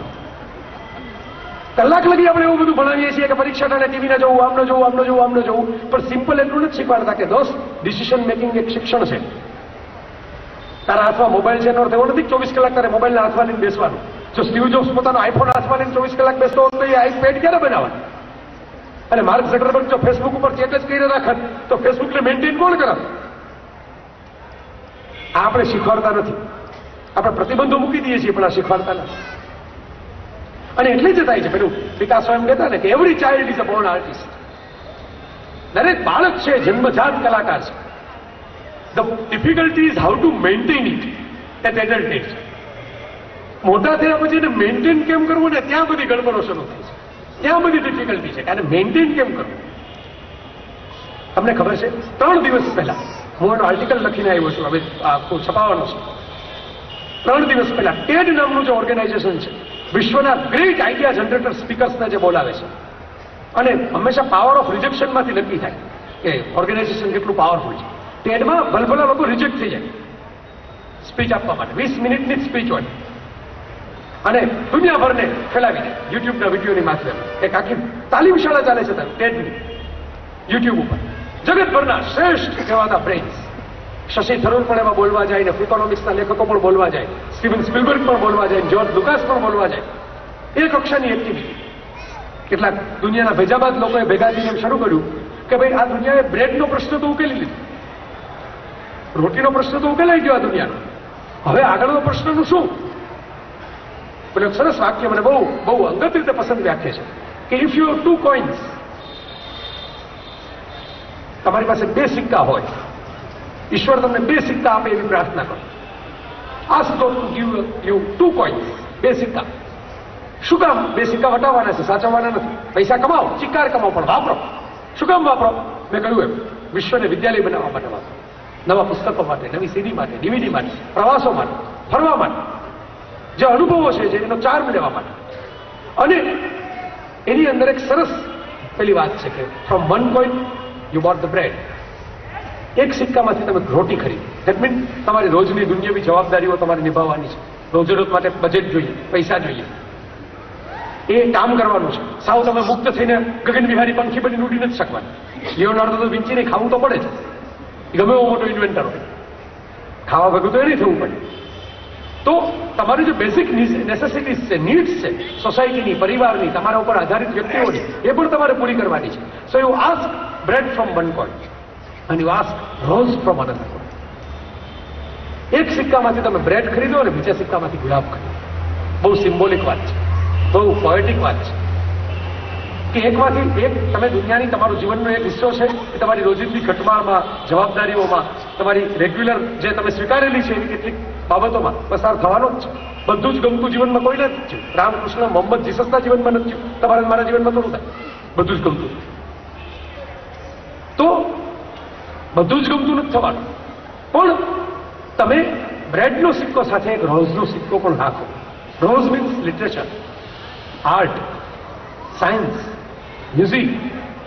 આ બધું રોઝ છે જીવનનું ગુલાબ, જીવનની વસંત. એનો પણ એક સિક્કો રાખો, એમાં પણ ઇન્વેસ્ટમેન્ટ રાખો, એમાં થોડી કલાકો આપો. નહીતર તમે જીવવાનું ભૂલી જશો એક દિવસે, તમે બોર થઈ જશો, તમે ડિપ્રેશનના કેદી થઈ જશો. અને એટલા માટે આ વાત મને બહુ ગમે છે કે આ વાત સેકન્ડ લેવલે, પેલા ટેડના લોકો એવું વિચારે છે કે હવે દુનિયામાં કેટલાક પ્રશ્નો તો દુનિયા લેવલે ઉકેલાઈ ગયા છે, એટલે રોટીના અમુક પ્રશ્નોની ચિંતા નથી, હવે રોજના પ્રશ્નોની ચિંતા કરવાની છે. એનું શું થશે? અને એ વાતમાંથી હું આ વાત તમને કહું છું. આ વાતના આપણે મેં કહ્યું હવે એન્ડિંગ પોઈન્ટ ઉપર છીએ. આપણે બધાને આ તો વિષય પહેલા નક્કી થયેલો છે સાહેબ. વિશ્વ જ આપણો વિદ્યાલય વિષય છે, પહેલા નક્કી થયેલો છે. કાર્યક્રમની ડેટ પહેલા નક્કી થયેલી છે. એના પછીના સમાચાર છે. 26 તારીખ આવેલા, માત્ર 4 દિવસ પહેલા 26 તારીખ આવેલા સમાચાર. ટેડે $1 મિલિયન એનું પ્રાઇઝ, 5 કરોડ રૂપિયાનું પ્રાઇઝ ભારતીય મૂળના એક શિક્ષક અને વિજ્ઞાની જે હાલ લંડનમાં રહે છે, સુગત મિત્રા, બંગાળી છે. સુગત મિત્રા પોતે એમ કહે છે કે ટાગોરને વાંચીને મોટો થયો છું, એટલે એમ કે મારામાં વિઝન આવ્યું છે. શાંતિનિકેતનનો હું એમ કે મૌન વિદ્યાર્થી છું, એટલે મારામાં વિઝન આવ્યું છે. એવા સુગત મિત્રાને ટેડે $1 મિલિયન પ્રાઇઝ આપ્યું છે. શું કામ? એના એક આઈડિયા ઉપર. ટેડ દર વર્ષે એક આઈડિયાને પ્રાઇઝ આપે છે, ધ લાઈફ ચેન્જિંગ આઈડિયા. અને આઈડિયા શું છે ખબર છે સુગત મિત્રાનો? આ મેં કહ્યું વિશ્વ જ આપણું વિદ્યાલય, તો આમાં એક લેખ પણ છે આ બુકમાં મારી. એમાં આખો લેખી ટાઇટલનો મેં લખ્યો છે. આજે બોલવા માટે આવ્યો હું. આ બધું અગાઉથી નક્કી થયેલું હતું. એના પછી આ ટાઇટલ મળે છે, the school on cloud. This is an idea જે 5 કરોડનું પ્રાઇઝ જીતે છે દુનિયાભરના ભેજાઓની વચ્ચે. School on cloud. મિત્રા સાહેબ એમ કે છે કે તમે ભૂલી જાઓ કે સ્કૂલ દિવાલો વાળી હોય, સ્કૂલ બેન્ચ વાળી હોય, સ્કૂલ બ્લેકબોર્ડ વાળી હોય. તમારી પાસે આટલા બધા બ્રેઇન છે, આટલા બધા સુપર પાવર બ્રેઇન છે, તમે એનો ઉપયોગ કેમ ન કરો? તમને સ્ટીફન હોકિંગ દિલ્હીની ઝુંપડપટ્ટીમાં આવીને કેમ તમને સ્પેસ વિશે ન શીખવાડે? You just need one computer and broadband connection. તમે કોમ્પ્યુટર રાખો, એક બ્રોડબેન્ડ કનેક્શન રાખો, સ્કૂલ ઓન ક્લાઉડ. જગતના શ્રેષ્ઠ પ્રજાઓની સ્કૂલ બનાવો. સૌથી મોટી, મિત્રા સાહેબને એવું લાગે છે દુનિયાની સૌથી મોટી અસમાનતા હવે આર્થિક નથી, જ્ઞાતિગત નથી, ધાર્મિક નથી. સૌથી મોટો ભેદભાવ અત્યારે એ છે કે જેની પાસે વધારે રિસોર્સિસ છે એ વધારે ઉત્તમ સ્કૂલોમાં જઈ શકે છે, અને જેની પાસે રિસોર્સિસ નથી એને સારી સ્કૂલમાં શિક્ષણથી વંચિત રહેવું પડે છે. આ સૌથી મોટું ડિસ્ક્રિમિનેશન છે 21મી સદી. અને એમ કહે છે કે ડિસ્ક્રિમિનેશન જ દૂર કરી દો. You don't need formal schools, you need school on cloud. એ સ્નેહ જે રખડુ ટોળીમાં લખી ગયા છે. મેડમ મોન્ટેસરીએ 100 વર્ષ પહેલા કહ્યું અને ગીજુભાઈ જેનો આ ભાવનગરની ધરતી ઉપરથી આખા ભારતમાં પહેલી વખત અમૂલ શરૂ કર્યો. એ વાત કરવા માટે મેં કહ્યું એમ ટાગોર શાંતિ નિકેતનનો માણસ સુગત મિત્રા એને આખી દુનિયાના ભેજાઓ છે એ સિલેક્ટ કરે છે કે this is a game changing idea for the future. School on cloud. વિશ્વએજ આપણું વિદ્યાલય, વિશ્વએજ મારું વિદ્યાલય. જુઓ ક્યાંથી ક્યાં પહોંચી નાખી વાત. જે એક તરંગ લાગે, એક ટૂંકો લાગે, ફાલતુ લાગે, એક્સક્લુઝિવ ક્લબ વાળી વાત લાગે કે તો વિક્રમ સારાભાઈને પોસાય, ઘેર આપણને થોડું પોસાય નહીં. આ જે વાત છે એવું નથી, આમાં પોસાવાની વાત નથી, શીખવાની વાત છે. તો કેટલું શીખી શકો છો. If you can learn, nobody can stop you how to grow. તમારો વિકાસ છે કોઈ અટકાવી નહીં શકે છે. તમે શીખતા શીખી જશો, કોઈ અટકાવી શકવાનું નથી. અને આ શીખતા શીખવવાની દીક્ષા છે આખી દુનિયા આપણને આપે છે, આખું વર્લ્ડ આપણને આપે છે. મેં કહ્યું એમ જીવનના એક એક એક્સપિરિયન્સ. ઘણા બધા મિત્રો એવું કહેતા હશે કે બધી વાતો સાંભળવામાં સારી લાગે, તમે પસાર થાવ ખબર પડે. હું પસાર થયેલો છું એટલે જ તમને કહું છું.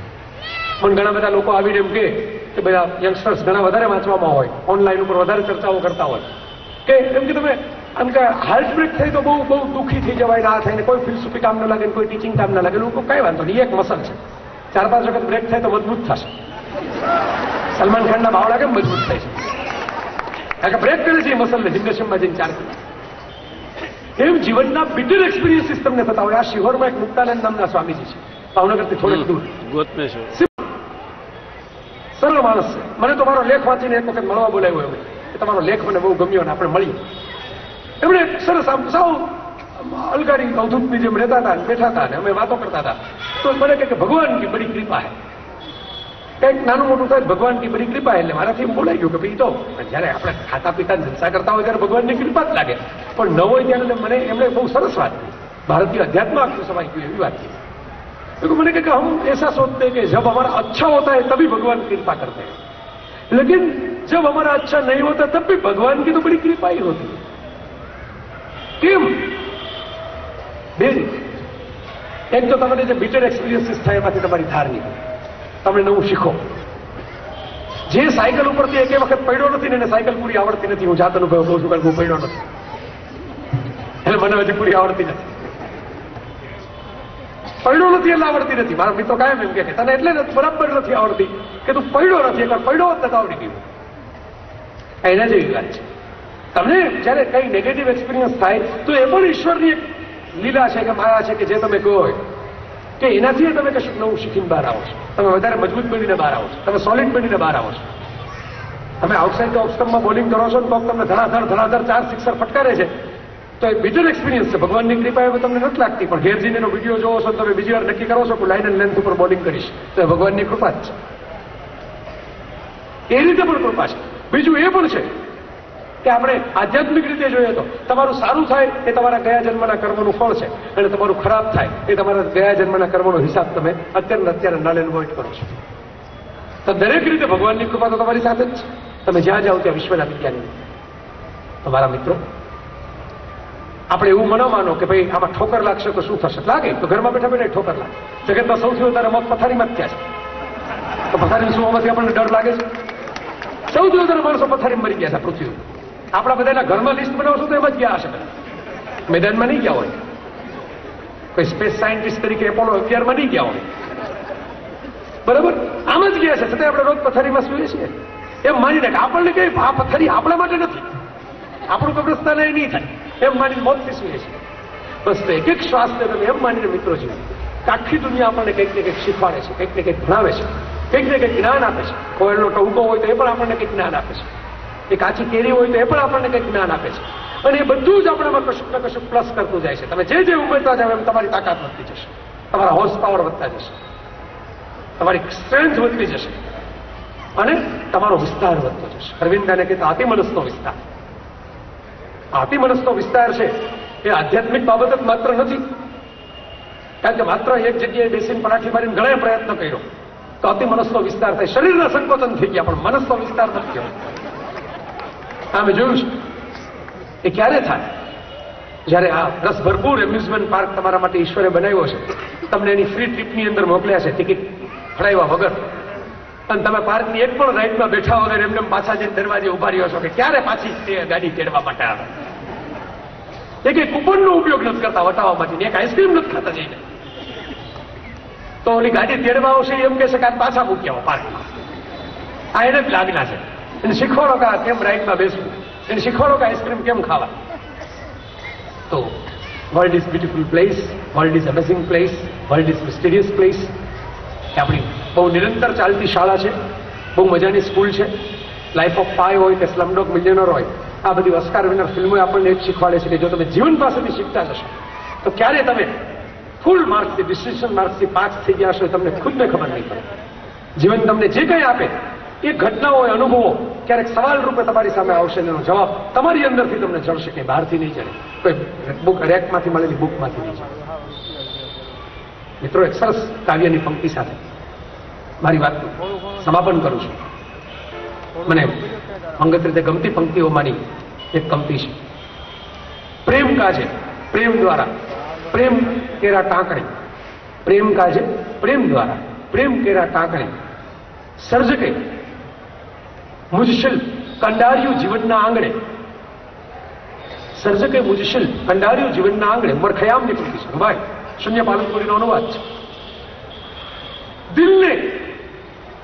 દિલને ઘડતા જે રજ ખરી, દિલ, હાર્ટ, પેશન, જોય, થ્રિલ, એક્સાઇટમેન્ટ, સ્ટડી, ક્યુરિયોસિટી, દિલને ઘડતા જે રજ ખરી તેમાંથી જે કૂચી બની, જે ચાવી બની, કામ લાગી જ્ઞાનના ભંડાર તેરા બાર. આ મજબૂત થયું હશે ઘડાયેલું તો એ ઘડાતા જે વેર વધ્યો હશે ને, જે વધારાનો ભૂકો પડ્યો હશે ને, જ્ઞાનના ભંડાર તો એ ભૂકાથી ખુલી જશે. તમારા બધાના જીવનના જ્ઞાનના, ચેતનાના અને દિલના ભંડારો આવી રીતે ખુલતા જ રહે એવા કરશાળાના 75 વર્ષે હું આપને શુભેચ્છા આપું છું. અને કરશાળા મોખરે બનીને આ વિચારને, કારણ કે આ વિચારના પાયામાંથી તો આ બધી સંસ્થાઓ ભાવનગરમાં રચાણી છે, આ વિચારને આખી દુનિયામાં વિસ્તારતી રહે એવી પરમાત્માને પ્રાર્થના કરું છું. ધન્યવાદ.